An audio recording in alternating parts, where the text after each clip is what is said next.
ಕರ್ನಾಟಕ ರಾಜ್ಯದಲ್ಲಿ ಬಹುದೊಡ್ಡ ಮ್ಯಾಂಡೇಟ್ ಅನ್ನು ಪಡೆದುಕೊಂಡು ಕಾಂಗ್ರೆಸ್ ಆಡಳಿತವನ್ನು ನಡೆಸ್ತಾ ಇದೆ. ರಾಜ್ಯದ ಮುಖ್ಯಮಂತ್ರಿ ಸಿದ್ದರಾಮಯ್ಯನವರು ಅನ್ನುವಂತಹ ಒಂದು ಕ್ಲಾರಿಟಿಯ ನಡುವೆ ಆಗಾಗ ಇದೇ ಮುಖ್ಯಮಂತ್ರಿ ಗಾದಿಯ ಕುರಿತಂತೆ ಚರ್ಚೆಗಳು ಬಹಳ ದೊಡ್ಡ ಮಟ್ಟದಲ್ಲಿ ನಡೆಯುತ್ತೆ.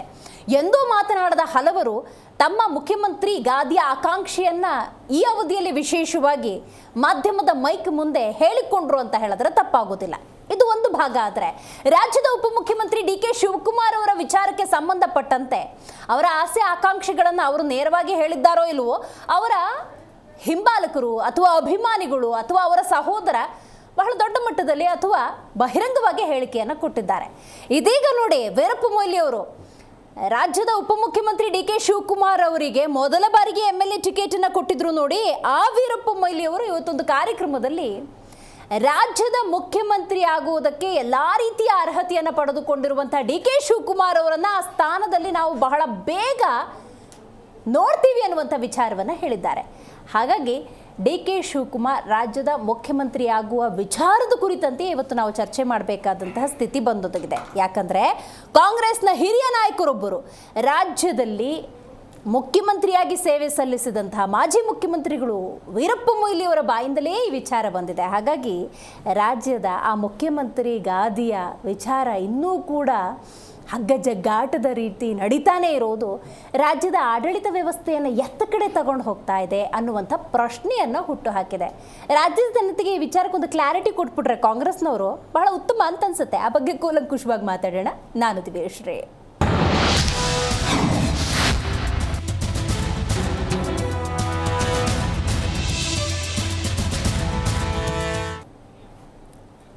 ಇನ್ನೂ ಮುಗೀತಿಲ್ಲ.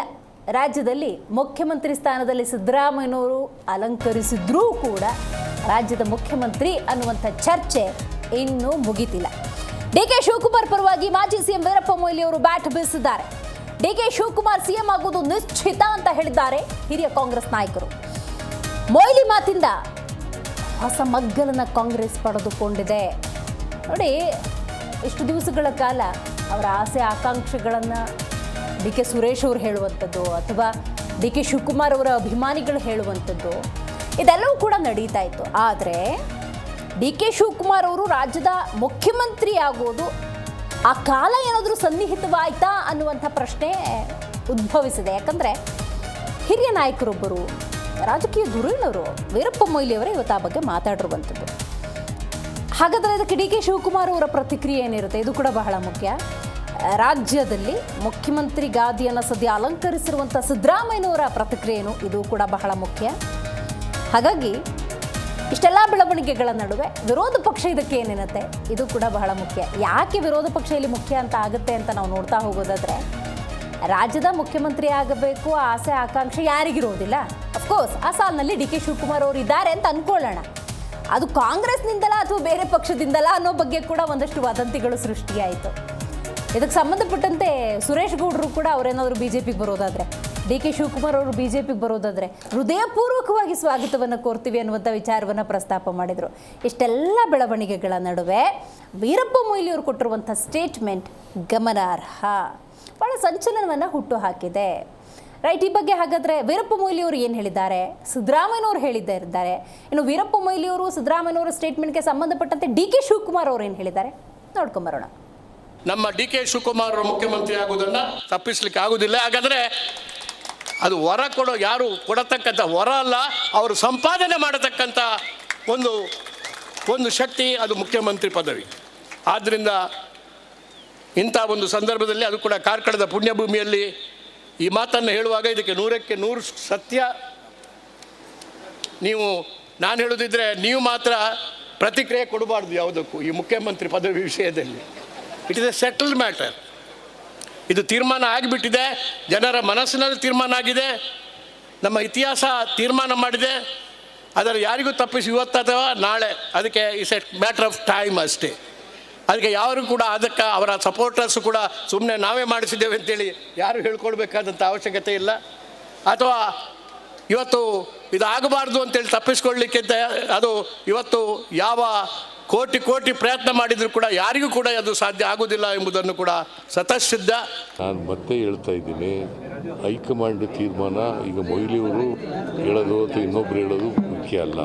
ಹೈಕಮಾಂಡ್ ಏನು ಹೇಳ್ತಾರೆ ಅದು ನಾನು ಮತ್ತೆ ಹೇಳ್ತಾ ಇದ್ದೀನಿ, ಹೈಕಮಾಂಡ್ ತೀರ್ಮಾನ ಈಗ ಮೊಯ್ಲಿಯವರು ಹೇಳೋದು ಅಥವಾ ಇನ್ನೊಬ್ರು ಹೇಳೋದು ಮುಖ್ಯ ಅಲ್ಲ. ಹೈಕಮಾಂಡ್ ಏನು ಹೇಳ್ತಾರೆ ಅದು ನಾನು ಮತ್ತೆ ಹೇಳ್ತಾ ಇದ್ದೀನಿ, ಹೈಕಮಾಂಡ್ ತೀರ್ಮಾನ ಈಗ ಮೊಯ್ಲಿಯವರು ಹೇಳೋದು ಅಥವಾ ಇನ್ನೊಬ್ರು ಹೇಳೋದು ಮುಖ್ಯ ಅಲ್ಲ. ಹೈಕಮಾಂಡ್ ಏನು ಹೇಳ್ತಾರೆ ಅದು ನಾನೇನು ಅದಕ್ಕೆ ಮಾತಾಡೋಕೆ ಹೋಗೋದಿಲ್ಲ, ಅವಶ್ಯಕತೆ ಇಲ್ಲ. ಅವ್ರ ಅಭಿಪ್ರಾಯ ಹೇಳಿದ್ದಾರೆ. ಖರ್ಗೆ ಸಾಹೇಬರು ಯಾರು ಮಾತಾಡಬಾರ್ದು ಅಂತ ಹೇಳಿದ್ದಾರೆ, ಅದಕ್ಕೆ ನಾನು ಪಾಲನೆ ಮಾಡ್ತೀನಿ. ನಾನೇನು ಅದಕ್ಕೆ ಮಾತಾಡೋಕೆ ಹೋಗೋದಿಲ್ಲ, ಅವಶ್ಯಕತೆ ಇಲ್ಲ. ಅವ್ರ ಅಭಿಪ್ರಾಯ ಹೇಳಿದ್ದಾರೆ. ಖರ್ಗೆ ಸಾಹೇಬರು ಯಾರು ಮಾತಾಡಬಾರ್ದು ಅಂತ ಹೇಳಿದ್ದಾರೆ, ಅದಕ್ಕೆ ನಾನು ಪಾಲನೆ ಮಾಡ್ತೀನಿ. ನಾನೇನು ಅದಕ್ಕೆ ಮಾತಾಡೋಕೆ ಹೋಗೋದಿಲ್ಲ, ಅವಶ್ಯಕತೆ ಇಲ್ಲ. ಅವ್ರ ಅಭಿಪ್ರಾಯ ಹೇಳಿದ್ದಾರೆ. ಖರ್ಗೆ ಸಾಹೇಬರು ಯಾರು ಮಾತಾಡಬಾರ್ದು ಅಂತ ಹೇಳಿದ್ದಾರೆ, ಅದಕ್ಕೆ ನಾನು ಪಾಲನೆ ಮಾಡ್ತೀನಿ. ನಾನೇನು ಅದಕ್ಕೆ ಮಾತಾಡೋಕೆ ಹೋಗೋದಿಲ್ಲ, ಅವಶ್ಯಕತೆ ಇಲ್ಲ. ಅವ್ರ ಅಭಿಪ್ರಾಯ ಹೇಳಿದ್ದಾರೆ. ಖರ್ಗೆ ಸಾಹೇಬರು ಯಾರು ಮಾತಾಡಬಾರ್ದು ಅಂತ ಹೇಳಿದ್ದಾರೆ, ಅದಕ್ಕೆ ನಾನು ಪಾಲನೆ ಮಾಡ್ತೀನಿ. ನಾನೇನು ಬಹುದೊಡ್ಡ ಮ್ಯಾಂಡೇಟನ್ನು ಪಡ್ಕೊಂಡಿರುವಂಥ ಕಾಂಗ್ರೆಸ್ ಆಡಳಿತದ ಬಗ್ಗೆ ಗಮನ ಹರಿಸಬೇಕು, ಅಭಿವೃದ್ಧಿಯತ್ತ ತೆಗೆದುಕೊಂಡು ಹೋಗುವಂಥ ನಿಟ್ಟಿನಲ್ಲಿ ರಾಜ್ಯವನ್ನು ಯಾವೆಲ್ಲ ಯೋಚನೆಗಳನ್ನು ಮಾಡಬೇಕು, ಯೋಜನೆಗಳನ್ನು ಹಾಕ್ಕೊಳ್ಬೇಕು, ಅದ್ರ ಬಗ್ಗೆ ಚಿಂತನೆಯನ್ನು ನಡೆಸಬೇಕು. ಆದರೆ 1.25 ವರ್ಷ ವಿಶೇಷವಾಗಿ ನಾವು ಹಗರಣಗಳ ಬಗ್ಗೆ ಚರ್ಚೆ ಮಾಡಿದ್ವಿ, ಪ್ರತಿಭಟನೆಗಳು, ಪಾದಯಾತ್ರೆಗಳು ಮತ್ತು ಅವ್ರ ಮೇಲೆ ಇವ್ರ ಮೇಲೆ ಅವರು ವಾಕ್ಪ್ರಹಾರಗಳನ್ನು ನಡೆಸಿದ್ರು ನೋಡಿ, ಆರೋಪ ಪ್ರತ್ಯಾರೋಪಗಳನ್ನು ಮಾಡಿದ್ರು ನೋಡಿ, ಇದನ್ನು ನೋಡಿದ್ವಿ. ಮತ್ತು ಆ ಕೇಸ್ಗೆ ಸಂಬಂಧಪಟ್ಟಂತೆ ಕೋರ್ಟ್ನಲ್ಲಿ ಏನೆಲ್ಲ ಕಲಾಪ ಆಯಿತು, ಆ ಪ್ರೊಸೀಡಿಂಗ್ಸ್ನ ಕಣ್ತುಂಬ್ಕೊಂಡ್ವಿ. ಅಭಿವೃದ್ಧಿಯ ವಿಚಾರದಲ್ಲಿ, ಬೆಲೆ ಏರಿಕೆ ವಿಚಾರದಲ್ಲಿ ರಾಜ್ಯ ಎಷ್ಟರ ಮಟ್ಟಿಗೆ ಅಧೋಗತಿಗೆ ಹೋಗ್ತಾ ಇದೆ, ಇದರ ಬಗ್ಗೆ ಚಿಂತನೆ ನಡೆಸಬೇಕಾದಂಥ ಆಡಳಿತ ಪಕ್ಷ ಇರಲಿ, ವಿರೋಧ ಪಕ್ಷ ಇರಲಿ, ಬ್ಯುಸಿಯಾಗಿರೋದು ಯಾವ ವಿಷಯ ಅಂತ ಹೇಳಿದ್ರೆ ಒಂದು ಮುಖ್ಯಮಂತ್ರಿಗಾದಿ, KPCC ಅಧ್ಯಕ್ಷ ಸ್ಥಾನ, ಅದೇನೋ ಸಂಪುಟ ಪುನರ್ರಚನೆ ಅಂತೆ, ಬೇರೆ ವಿಷಯನೇ ಇಲ್ವಾ ಅನ್ನೋ ಮಟ್ಟಕ್ಕೆ ಆಗಿಬಿಟ್ಟಿದೆ. ಆದರೂ ಚರ್ಚಾಸ್ಪದ ವಿಷಯ, ಯಾಕಂದರೆ ಇದು ಘನತೆವೆತ್ತ ಸ್ಥಾನ, ಇದು ರಾಜ್ಯದ ಮುಖ್ಯಮಂತ್ರಿ ಅನ್ನುವಂಥ ಸ್ಥಾನ, ಘನತೆವೆತ್ತ ಸ್ಥಾನದ ಕುರಿತಂತೆಯೇ ಚರ್ಚೆ ಆಗ್ತಿರೋದ್ರಿಂದಾಗಿ ನಾವು ಕೂಡ ಅದರ ಬಗ್ಗೆ ಮಾತಾಡಲೇಬೇಕಾಗಿದೆ. ಈ ಬಗ್ಗೆ ಮಾತಾಡಲಿಕ್ಕೆ ಮೊದಲನೇದಾಗಿ ನಮ್ಮ ಕಾರ್ಯಕ್ರಮದಲ್ಲಿ ಕಾಂಗ್ರೆಸ್ ವಕ್ತಾರರಾಗಿರುವಂತಹ ದರ್ಶನ್ ಅವರಿದ್ದಾರೆ, ನಮಸ್ಕಾರ. ನಮಸ್ಕಾರ. ಇನ್ನು ನಮ್ಮ ಕಾರ್ಯಕ್ರಮದಲ್ಲಿ AP ವಕ್ತಾರರಾಗಿರುವಂತಹ ಡಾಕ್ಟರ್ ದಿನೇಶ್ ಹೆರೋಹಳ್ಳಿ ಅವರಿದ್ದಾರೆ, ನಮಸ್ಕಾರ. JDS ವಕ್ತಾರರಾಗಿರುವಂಥ ಡಾಕ್ಟರ್ ನಾಗೇಂದ್ರ ಅವರಿದ್ದಾರೆ, ನಮಸ್ಕಾರ. ದರ್ಶನ್ ಅವರೇ, ಈಗ ವೀರಪ್ಪ ಮೊಯ್ಲಿ ಅವರು ಮಾತಾಡಿದ್ದನ್ನು ನೀವು ಗಮನಿಸ್ಕೊಂಡ್ರಿ, ತೀರ್ಮಾನ ಆಗಿಬಿಟ್ಟಿದೆ, ಅದು ಎಲ್ಲಿ ಹೆಂಗೆ ಅಂತ ಒಂದು ಕ್ಲಾರಿಟಿ ಕೊಡಿ. ಎರಡನೇದಾಗಿ ಮೊನ್ನೆ DK ಸುರೇಶ್ ಅವರು ಮಾತಾಡೋ ಸಂದರ್ಭದಲ್ಲಿ ನಾವೇನು ಯಾಳದು ಕೂರ್ಸೋಕ್ಕಾಗಲ್ಲ, ಯಾಕಂದ್ರೆ ಆ ಸ್ಥಾನಕ್ಕಂತ ಘನತೆ ಇರುತ್ತೆ, ಅದರ ಅರ್ಥ ಏನು ತಿಳಿಸ್ಕೊಡಿ ಅಂತ. ನೋಡಿ, KC ರೆಡ್ಡಿ ಅವ್ರ ಕಾಲದಿಂದ ಇಲ್ಲಿ ತನಕ ಅನೇಕ ಮುಖ್ಯಮಂತ್ರಿಗಳು ಅವರವರ ವರ್ಚಸ್ಗಳನ್ನ, ಅವರವರ ಕಾರ್ಯವ್ಯಾಪ್ತಿಯನ್ನು ಮತ್ತು ಅವರ ಸಾಧನೆಗಳನ್ನ, ಅವರ ಸಾಕ್ಷಿಗುಡ್ಡೆಗಳನ್ನ ಕರ್ನಾಟಕ ರಾಜ್ಯಕ್ಕೆ ಬಿಟ್ಟಿದ್ದಾರೆ. ಇವನ್ ಸಿದ್ದರಾಮಯ್ಯನವರು ಉತ್ತಮವಾದಂಥ ಆಡಳಿತವನ್ನು ಹಿಂದೆನೂ ಕೊಟ್ಟಿದ್ರು, ಇವಾಗಲೂ ಕೊಡ್ತಾ ಇದ್ದಾರೆ. ಇವತ್ತಿನ ಚರ್ಚೆ ಮುಖ್ಯಮಂತ್ರಿಗಾದಿ ಮತ್ತು ಮಾನ್ಯ ವೀರಪ್ಪ ಮೊಯ್ಲಿ ಅವರು ಮುಖ್ಯಮಂತ್ರಿ ಆದವರು, ಈ ರಾಜ್ಯದಲ್ಲಿ ಕೇಂದ್ರದ ಸಚಿವರಾದವರು, ಹಿರಿಯ ಕಾಂಗ್ರೆಸ್ ನಾಯಕರು, ಅವರ ಒಂದು ಬಯಕೆಯನ್ನು ಅವರು ಹೇಳಿದರು. ಸದ್ಯಕ್ಕೆ KPCC ಅಧ್ಯಕ್ಷರಾಗಿ DK ಶಿವಕುಮಾರ್ ಅವರು ಇದ್ದಾರೆ, ಮತ್ತು ಮುಖ್ಯಮಂತ್ರಿಯಾಗಿ ಸಿದ್ದರಾಮಯ್ಯನವರು ಇದ್ದಾರೆ. ಆದರೆ ಒಂದಂತೂ ಸತ್ಯ, ನಾವು ಈಗ ನಿಮ್ಮದು ತಿಂಗಳಾದ್ಮೇಲೆ ನಾವು ಏನೋ ಕೆಲಸ ಮಾಡಿರ್ತೀವಲ್ಲ, ತಿಂಗಳು ಕೊನೆಯಲ್ಲಿ ನಾವು ಯಾವುದಕ್ಕೆ ಕಾಯ್ತೀವಿ? ಸಂಬಳಕ್ಕೆ ಅದೇ ಕಾಯ್ತೀವಿ, ಯಾರೇ ಆದ್ರೂ ಸಮೇತ. ಹಾಗೆ ಏನು KPCC ಅಧ್ಯಕ್ಷ ಸ್ಥಾನವನ್ನು ಅವರು ಪಡ್ಕೊಂಡ್ಮೇಲೆ ಯಾವೆಲ್ಲ ರೀತಿ ಪಕ್ಷವನ್ನು ಸಂಘಟನೆ ಮಾಡಿ ಆಶ್ಚರ್ಯಕರವಾದಂತಹ ಒಂದು ಫಲಿತಾಂಶ ಕರ್ನಾಟಕ ರಾಜ್ಯದ ಇತಿಹಾಸದಲ್ಲಿ ಈ ಬಾರಿ ಬಂದಂಥ ಫಲಿತಾಂಶ, ತದನಂತರ MP ಚುನಾವಣೆ, ಅದಾದ್ಮೇಲೆ ಏನು ಬೈ ಎಲೆಕ್ಷನ್ಸ್ ಇರ್ಬೋದು, ಪ್ರತಿಯೊಂದರಲ್ಲೂ ನಾವು ದಿಗ್ವಿಜಯವನ್ನು ಸಾಧಿಸ್ತಾ ಇದ್ದೀವಿ. ಆ ದಿಗ್ವಿಜಯದ ಹಿಂದೆ ಮಾಂತ್ರಿಕನ ರೀತಿ ತಂತ್ರಗಾರಿಕೆನಲ್ಲೂ ಆ ಒಂದು ಕಠಿಣ ಪರಿಶ್ರಮದಿಂದ ಇವತ್ತು ಕಾಂಗ್ರೆಸ್ ಇಷ್ಟೊಂದು ಅಧಿಕವಾದಂಥ ಸೀಟ್ಗಳನ್ನ ತರೋದಕ್ಕೆ ಕಾರಣ ಯಾರು ಅಂತಂದರೆ, ಇಟ್ಸ್ ಅ ನೋಯಿಂಗ್ ಫ್ಯಾಕ್ಟ್, ಮತ್ತು ಗೊತ್ತಿರ್ತಕ್ಕಂಥ ಸತ್ಯ ಮಾನ್ಯ DK ಶಿವಕುಮಾರ್ ಸಾಹೇಬರು. ಜೊತೆಗೆ ಹೈಕಮಾಂಡ್ನ ಯಾವುದೇ ಆದೇಶಗಳು ಬಂದಾಗ ಟೊಂಕ ಕಟ್ಟಿ ನಿಂತು ಪಕ್ಷಕ್ಕೋಸ್ಕರ ಹಗಲು ರಾತ್ರಿ ದುಡಿದಂಥ ವ್ಯಕ್ತಿ ಯಾರಾದರೂ ಇದ್ದಾರೆ ಅಂತಂದರೆ ಅದು ಮಾನ್ಯ DK ಶಿವಕುಮಾರ್ ಅವರು. ಪಕ್ಷದ ಅನೇಕ ಸಂಕಷ್ಟಗಳು, ಉದಾಹರಣೆ ಮೊನ್ನೆ ಇತ್ತೀಚೆಗೆ ಹಿಮಾಚಲ್ ಪ್ರದೇಶದಲ್ಲಿ ಆದಂಥ ಬೆಳವಣಿಗೆ, ಮಗದೊಮ್ಮೆ ಮಹಾರಾಷ್ಟ್ರದಲ್ಲಾದಂಥ ಬೆಳವಣಿಗೆ, ರಾಜಸ್ಥಾನದಲ್ಲಾದಂಥ ಬೆಳವಣಿಗೆ, ಗುಜರಾತ್ನ ಒಂದು ಏನು ರಾಜ್ಯಸಭಾ ಚುನಾವಣಾ ಸಂದರ್ಭದಲ್ಲಿ ಅವರವತ್ತು ಅದಕ್ಕೆ ಕೈ ಹಾಕಲಿಲ್ಲ ಅಂದಿದ್ರೆ ಅವ್ರ ಮೇಲೆ IT ರೇಡು ಆಗ್ತಾ ಇರಲಿಲ್ಲ, ED ರೇಡು ಆಗ್ತಾ ಇರಲಿಲ್ಲ, ಅಥವಾ CBIಗೂ ಹೋಗ್ತಾ ಇರಲಿಲ್ಲ. ಜೊತೆಗೆ BJPಯಿಂದನೇ ಒಂದು ಆಹ್ವಾನಗಳು ಬಂದಾಗ ಅವರು ಸಾರಾಸಗಟಾಗಿ ನಿರಾಕರಿಸಿದಾಗ ನೋಡಿ ನೀವು ನಮ್ಮ ಪಕ್ಷಕ್ಕೆ ಬರಲಿಲ್ಲ ಅಂದರೆ ಜೈಲಿಗೆ ಹಾಕ್ತೀವಿ ಅಂತ ಹೆದರಿಸುವಂಥ ಕೆಲಸಗಳು ಆದಾಗ ನಾನು ಪಕ್ಷಕ್ಕೋಸ್ಕರ ಜೈಲಿಗೆ ಹೋಗ್ತೀನಿ ಹೊರತು BJPಗೆ ಬರಲ್ಲ ಅಂತೇಳಿ ಆ ಕಂಕಣ ತೊಟ್ಟು ಅದೇ ರೀತಿ ಅನುಭವಿಸಿದ್ರು. ಇವತ್ತು ಎಲ್ಲ ಕೇಸ್ಗಳು ಖುಲಾಸೆ ಆಗಿರ್ತಕ್ಕಂಥದ್ದು ವಾಸ್ತವ ಸತ್ಯ. ಆದರೆ ಅವರ ಪರಿಶ್ರಮಕ್ಕೆ ಭಗವಂತ ಎಲ್ಲದನ್ನೂ ನೋಡ್ತಾನೆ ಇರ್ತಾನೆ. ನಮ್ಮ ಹೈಕಮಾಂಡು ನೋಡ್ತಾನೆ ಇದ್ದಾರೆ. ಸದ್ಯಕ್ಕಂತೂ ಮಾನ್ಯ ಸಿದ್ದರಾಮಯ್ಯನವರು ಮುಖ್ಯಮಂತ್ರಿ ಗಾದಿನಲ್ಲಿದ್ದಾರೆ. ಸದ್ಯಕ್ಕಂತೂ ಅಲ್ಲ, ಇವಾಗ ಸದ್ಯ I am saying now present. ನೀವು ಹಂಗೆಲ್ಲ ಹೇಳ್ಬೇಡಿ, ಯಾಕೆ ಪದ ಪದನು ಮುಖ್ಯ. ಇಲ್ಲ ಇಲ್ಲ ಇಲ್ಲ, ಇವಾಗ ರಾಜ್ಯದ ಮುಖ್ಯಮಂತ್ರಿಯಾಗಿ ಮಾನ್ಯ ಸಿದ್ದರಾಮಯ್ಯ ಸಾಹೇಬ್ರಿದ್ದಾರೆ. ಆದ್ರೆ ಮುಂಬರೋ ದಿನ ಇವತ್ತು ಎಷ್ಟೋ ಮಂತ್ರಿಗಳೆಲ್ಲ ಮಾತಾಡ್ಬೇಕಾದ್ರೆ ಅವರು DK ಶಿವಕುಮಾರ್ ಅವರ ವಿರುದ್ಧವಾಗಿ ಒಬ್ರು ಏನು ಹೇಳಿಲ್ಲ, ಯಾರು ಹೇಳೋದು ಇಲ್ಲ. ಯಾಕೆಂದ್ರೆ ಹೂ ಇಸ್ ನೆಕ್ಸ್ಟ್ ಅಂತ ಬಂದಾಗ ನೆಕ್ಸ್ಟ್ ಪರ್ಸನ್ ಯಾರು ಅಂತ ಕಾಣೋದಾದ್ರೆ ಮಾನ್ಯ DK ಶಿವಕುಮಾರ್ ಸಾಹೇಬ್ರು. ಜೊತೆಗೆ ಹೈಕಮಾಂಡ್ ನಲ್ಲಿ ನೀವು ಟಿವಿಗಳಲ್ಲಿ ಅವಾಗ ಚರ್ಚೆ ಮಾಡ್ತಾ ಇರ್ತೀರಾ, ಇದು ಏನೋ ಶೇರಿಂಗ್, ಪವರ್ ಶೇರಿಂಗು ಅಥವಾ ಯಾವ ಸಂದರ್ಭಕ್ಕೆ ಅಂತೇಳಿ ನೋಡಿ. ಅದು ಗೊತ್ತಿರ್ತಕ್ಕಂಥದ್ದು ಕೇವಲ ಮಾನ್ಯ ಮುಖ್ಯಮಂತ್ರಿಗಳಿಗೆ ಮತ್ತೆ DK ಶಿವಕುಮಾರ್ ಸಾಹೇಬ್ರಿಗೆ. ಆ ಸೀಕ್ರೆಸಿನ ಯಾವ ರೀತಿ ಮೇಂಟೈನ್ ಮಾಡ್ಕೊಂಡು ಬಂದಿದ್ದಾರೆ ಅಂತಂದ್ರೆ ಇಲ್ಲಿ ತನಕ ಅದು ಯಾರಿಗೂ ಗೊತ್ತಿಲ್ಲ. ತೀರ್ಮಾನ ಆಗ್ಬಿಟ್ಟಿದೆ ಅಂತ ವೀರಪ್ಪ ಮೊಯ್ಲಿ ಹೇಳಿದ್ರು. ಮೇ ಬಿ ಆ ಸೀಕ್ರೆಸಿ ಒಪ್ಪಂದದ ವಿಚಾರ ಮೇ ಬಿ ವೀರಪ್ಪ ಮೊಯ್ಲಿ ಅವ್ರಿಗೂ ಗೊತ್ತಿರಬಹುದಾ? ಅವರು ಹಿರಿಯರು ಮತ್ತೆ ಅವರೊಬ್ರು ವೆಲ್ ವಿಶರ್ ಮಾನ್ಯ DK ಶಿವಕುಮಾರ್ ಸಾಹೇಬ್ರಿಗೆ. ಆ ಒಂದು ಭಾವನೆಗಳಲ್ಲಿ ಮತ್ತೆ ಅವರ ನುಡಿಗಳು ನಿಜ ಆಗ್ಲಿ ಅಂತ ನಾನೊಬ್ಬ ಕಾರ್ಯಕರ್ತ. ಯಾಕಂದ್ರೆ ಈ ರಾಜ್ಯದಲ್ಲಿ ನಾನು ಕಂಡಾಗೆ ಕಾರ್ಯಕರ್ತರ ನಾಯಕ ಯಾರಾದ್ರೂ ಇದ್ದಾರೆ ಅಂತಂದ್ರೆ, ಕಾರ್ಯಕರ್ತರ ನಾಯಕ ಯಾರಾದ್ರೂ ಇದ್ದಾರೆ ಅಂದ್ರೆ ಅದು ಮಾನ್ಯ DK ಶಿವಕುಮಾರ್ ಸಾಹೇಬ್ರು. ಅದು ನನ್ನಿಂದಾಗಿ, ನಾನೊಬ್ಬ ಕಾರ್ಯಕರ್ತನ ಸ್ಕ್ರಾಚ್ ಇಂದ ಹುಡ್ಕೊಂಡ್ ಬಂದಿರೋರು ಅವ್ರು. ನನ್ನ ಶಿರಾ ಬೈ ಎಲೆಕ್ಷನ್ ಟೈಮಲ್ಲಿ ಅಲ್ಲಿ ನೋಡಿ, ನೀನು ನನ್ನ ಕೆಲಸ ಮಾಡ್ತೀಯ, ನನ್ನ ಜೊತೆ ಬಂದು ಕೆಲಸ ಮಾಡುವಂತ ಆ ರೀತಿ ಅದೆಷ್ಟೋ ಜನ ಕಾರ್ಯಕರ್ತರನ್ನ ಬೆಳೆಸಿದ್ದಾರೆ. ಇವತ್ತು ಸಾವಿರಲ್ಲ ಲಕ್ಷಾಂತರ ಜನ ಕಾರ್ಯಕರ್ತರನ್ನ, ಎಷ್ಟೋ ಜನರನ್ನ MLAಗಳನ್ನು ಮಾಡ್ಬಿಟ್ಟಿದ್ದಾರೆ ಅವರು, ಎಷ್ಟೋ ಜನರನ್ನ ನಾಯಕರಾಗಿ ಅವರು ಫ್ಯಾಕ್ಟ್ರಿ ತರ ತಯಾರಿ ಮಾಡ್ಬಿಟ್ಟಿದ್ದಾರೆ. ಅಂಥವ್ರಿಗೆ ಒಂದು ಆಸೆ, ನಮಗೆಲ್ಲ ಮಹದಾಸೆ, ಅವ್ರಿಗೆ ಒಂದು ಅವಕಾಶ ಸಿಗ್ಲಿ ಅಂತೇಳಿ. ಒಂದಲ್ಲ ಒಂದಿನ ನೀವು ನನ್ನ ಚರ್ಚೆ ಕರಿತೀರಾ. ಅವತ್ತಿನ ದಿನ ಯಾವ ಟೈಮಿಗೆ ಬಂದಿರ್ತೀನಿ ಅಂದ್ರೆ ದೊಡ್ಡಾಳಲ್ಲಿ ಕೆಂಪೇಗೌಡರ ಶಿವಕುಮಾರ್ ಆದಂತ ನಾನು ಅಂತ ಹೇಳಿ ಪ್ರಮಾಣ ವಚನವನ್ನ ಮುಖ್ಯಮಂತ್ರಿಯಾಗಿ ಒಂದಲ್ಲ ಒಂದಿನ ಅವರು ಸ್ವೀಕಾರ ಮಾಡೇ ಮಾಡ್ತಾರೆ. ಆ ಶುಭ ಗಳಿಗೆ ದಿನ ನಾನು ಬಂದು ನಿಮ್ ಜೊತೆನೆ ಚರ್ಚೆ ಮಾಡ್ತೀವಿ. ಆದ್ರೆ ಒಂದಂತೂ ಸತ್ಯ ಮೇಡಮ್, ಮಾನ್ಯ DK ಶಿವಕುಮಾರ್ ಅವರು ಈ ರಾಜ್ಯದ ಮುಖ್ಯಮಂತ್ರಿ ಆದ್ರೆ ಒಂದು ವಿನೂತನವಾದಂತ ಹೊಸ ಕರ್ನಾಟಕವನ್ನ, ಯಾಕೆಂದ್ರೆ ಅವರೊಬ್ರು ರಾಜಕೀಯದ ಕನಸುಗಾರ. ನಾವು ರವಿಚಂದ್ರನ್ ಅವ್ರನ್ನ ಸಿನಿಮಾದ ಏನು ಕನಸುಗಾರ ಅಂತ ಕರಿತೀವಲ್ಲ, ಇವರು ರಾಜಕೀಯದ ಕನಸುಗಾರ. ಅವರಲ್ಲಿ ಉದಾಹರಣೆ ನಿಮ್ಗೆ ಪಾವಗಡ ಸೋಲಾರ್ ಪಾರ್ಕ್ ಸಿಕ್ಕಿದ್ದು ಚಿಕ್ಕ ಕಡಿಮೆ ಅವಧಿನಲ್ಲಿ. ಇವತ್ತು ಇಡೀ ವಿಶ್ವ ಪಾವಗಡ ಸೋಲಾರ್ ಪಾರ್ಕ್ ನೋಡ್ತಾರೆ ಅಂತಂದ್ರೆ ನಾವು ಮೊದಲು ಕರೆಂಟ್ನ ಖರೀದಿ ಮಾಡಬೇಕಿತ್ತು. ಇವತ್ತು ನಾವು ಕರೆಂಟ್ನ ಸೇಲ್ ಮಾಡೋ ಮಟ್ಟಕ್ಕೆ ಒಂದು ಯೋಜನೆ ಆ ರೀತಿ ಮಾಡಬೇಕು ಅಂತ ಇವತ್ತು ಬೆಂಗಳೂರಿನ ಒಂದು ಜವಾಬ್ದಾರಿ ತಗೊಂಡು ಸುರಂಗ ಮಾರ್ಗ ಯಾರು ಯೋಚನೆ ಮಾಡ್ದಿಲ್ಲದಂತ ಇದು. ಯಾಕಂದ್ರೆ ಇವತ್ತು ಪ್ರಪಂಚ ನಮ್ಮ ಬೆಂಗಳೂರು ನಗರ ಬಹಳ ಸ್ಪೀಡಾಗಿ ಮುಂದುವರಿತಾ ಇದೆ. ಸುರಂಗ ಮಾರ್ಗ ಮಾಡಬೇಕು, ಅಥವಾ ಪೆರಿಪಲ್ ರೋಡ್ ಆಗಬೇಕು, ಅಥವಾ ವರ್ತುಲ ರಸ್ತೆ ಆಗಬೇಕು, ಬೆಂಗಳೂರು ಕುಡಿಯೋ ನೀರಿನ ಸಮಸ್ಯೆ ಯಾವ ರೀತಿ ನೀಗಿಸಬೇಕು, ಪ್ರತಿಯೊಂದರಲ್ಲೂ ಅವರು ಚಿಂತನೆಗಳನ್ನ ಇಟ್ಕೊಂಡಿದ್ದಾರೆ. ಈ ಉಪಮುಖ್ಯಮಂತ್ರಿ ಆಗಿದ್ದಾಗಲೂ ಅದೆಲ್ಲ ಮಾಡಬಹುದು, ಮಾಡ್ತಾ ಇದ್ದಾರೆ ಮೇಡಮ್. ಈಗ ಅವರು ಬೆಂಗಳೂರು ನಗರಾಭಿವೃದ್ಧಿ ಸಚಿವರಾಗಿ ಅವ್ರಿಗೆ ಏನೇನು ಕಾನ್ಸೆಪ್ಟ್ಗಳಿದ್ದಾವೆ, ಕುಡಿಯೋ ನೀರಿನ ವಿಚಾರ ಬೆಂಗಳೂರಿಗೆ, ಅಥವಾ ಎತ್ತಿನೊಳೆ ವಿಚಾರ. ಒಬ್ರು ಮಂತ್ರಿ ಆದಾಗ ಈ ಎತ್ತಿನೊಳೆ ಎಷ್ಟು ಲಿಮಿಟೇಷನ್ಸ್ ಅಲ್ಲಲ್ಲ, ಅಲ್ಲಿ ಹೋದ್ರು ಆ ನೀರ್ನ ತರಲೇಬೇಕು ಅಂತ ಪಣಕ್ ಬಿದ್ರು. ಇವತ್ತು ಹಾಸನ ತನಕ ಅದು ತಲುಪಾಗಿದೆ. ಇನ್ನು ಈ ಕಡೆಗೆ ಬರುವಂತದ್ದೇ ಕೆಲವೊಂದು ಸುರಂಗ ಮಾರ್ಗ ಮತ್ತೆ ಓವರ್ ಬ್ರಿಡ್ಜ್ ಇಂದ ನೀರು ತರುವಂತ ಕೆಲಸ, ಮತ್ತೆ ಇಲ್ಲಿ ಕೊರಟಗೆರೆನಲ್ಲಿ ಏನು ಇಲ್ಲೊಂದು ಅಣೆಕಟ್ಟು ಮಾಡಬೇಕು ಅಂತ ಹೇಳ್ಬಿಟ್ಟು ಪ್ಲಾನ್ ಮಾಡಿದ್ದಾರೆ ಡ್ಯಾಮ್ನ. ಅದೆಲ್ಲ ನಡೀತಾ ಇದೆ. ಬಟ್ ಒಂದಂತೂ ಸತ್ಯ ಮೇಡಮ್, ಮುಂದೊಂದು ದಿನ ನಾವೊಂದು ವಿನೂತನವಾದಂತಹ ರಾಜ್ಯವನ್ನ ಮಾನ್ಯ DK ಶಿವಕುಮಾರ್ ಅವರು ಮುಖ್ಯಮಂತ್ರಿ ಆದಾಗ ನೋಡ್ಲಿಕ್ಕೆ ಸಾಧ್ಯ ಆಗ್ತದೆ.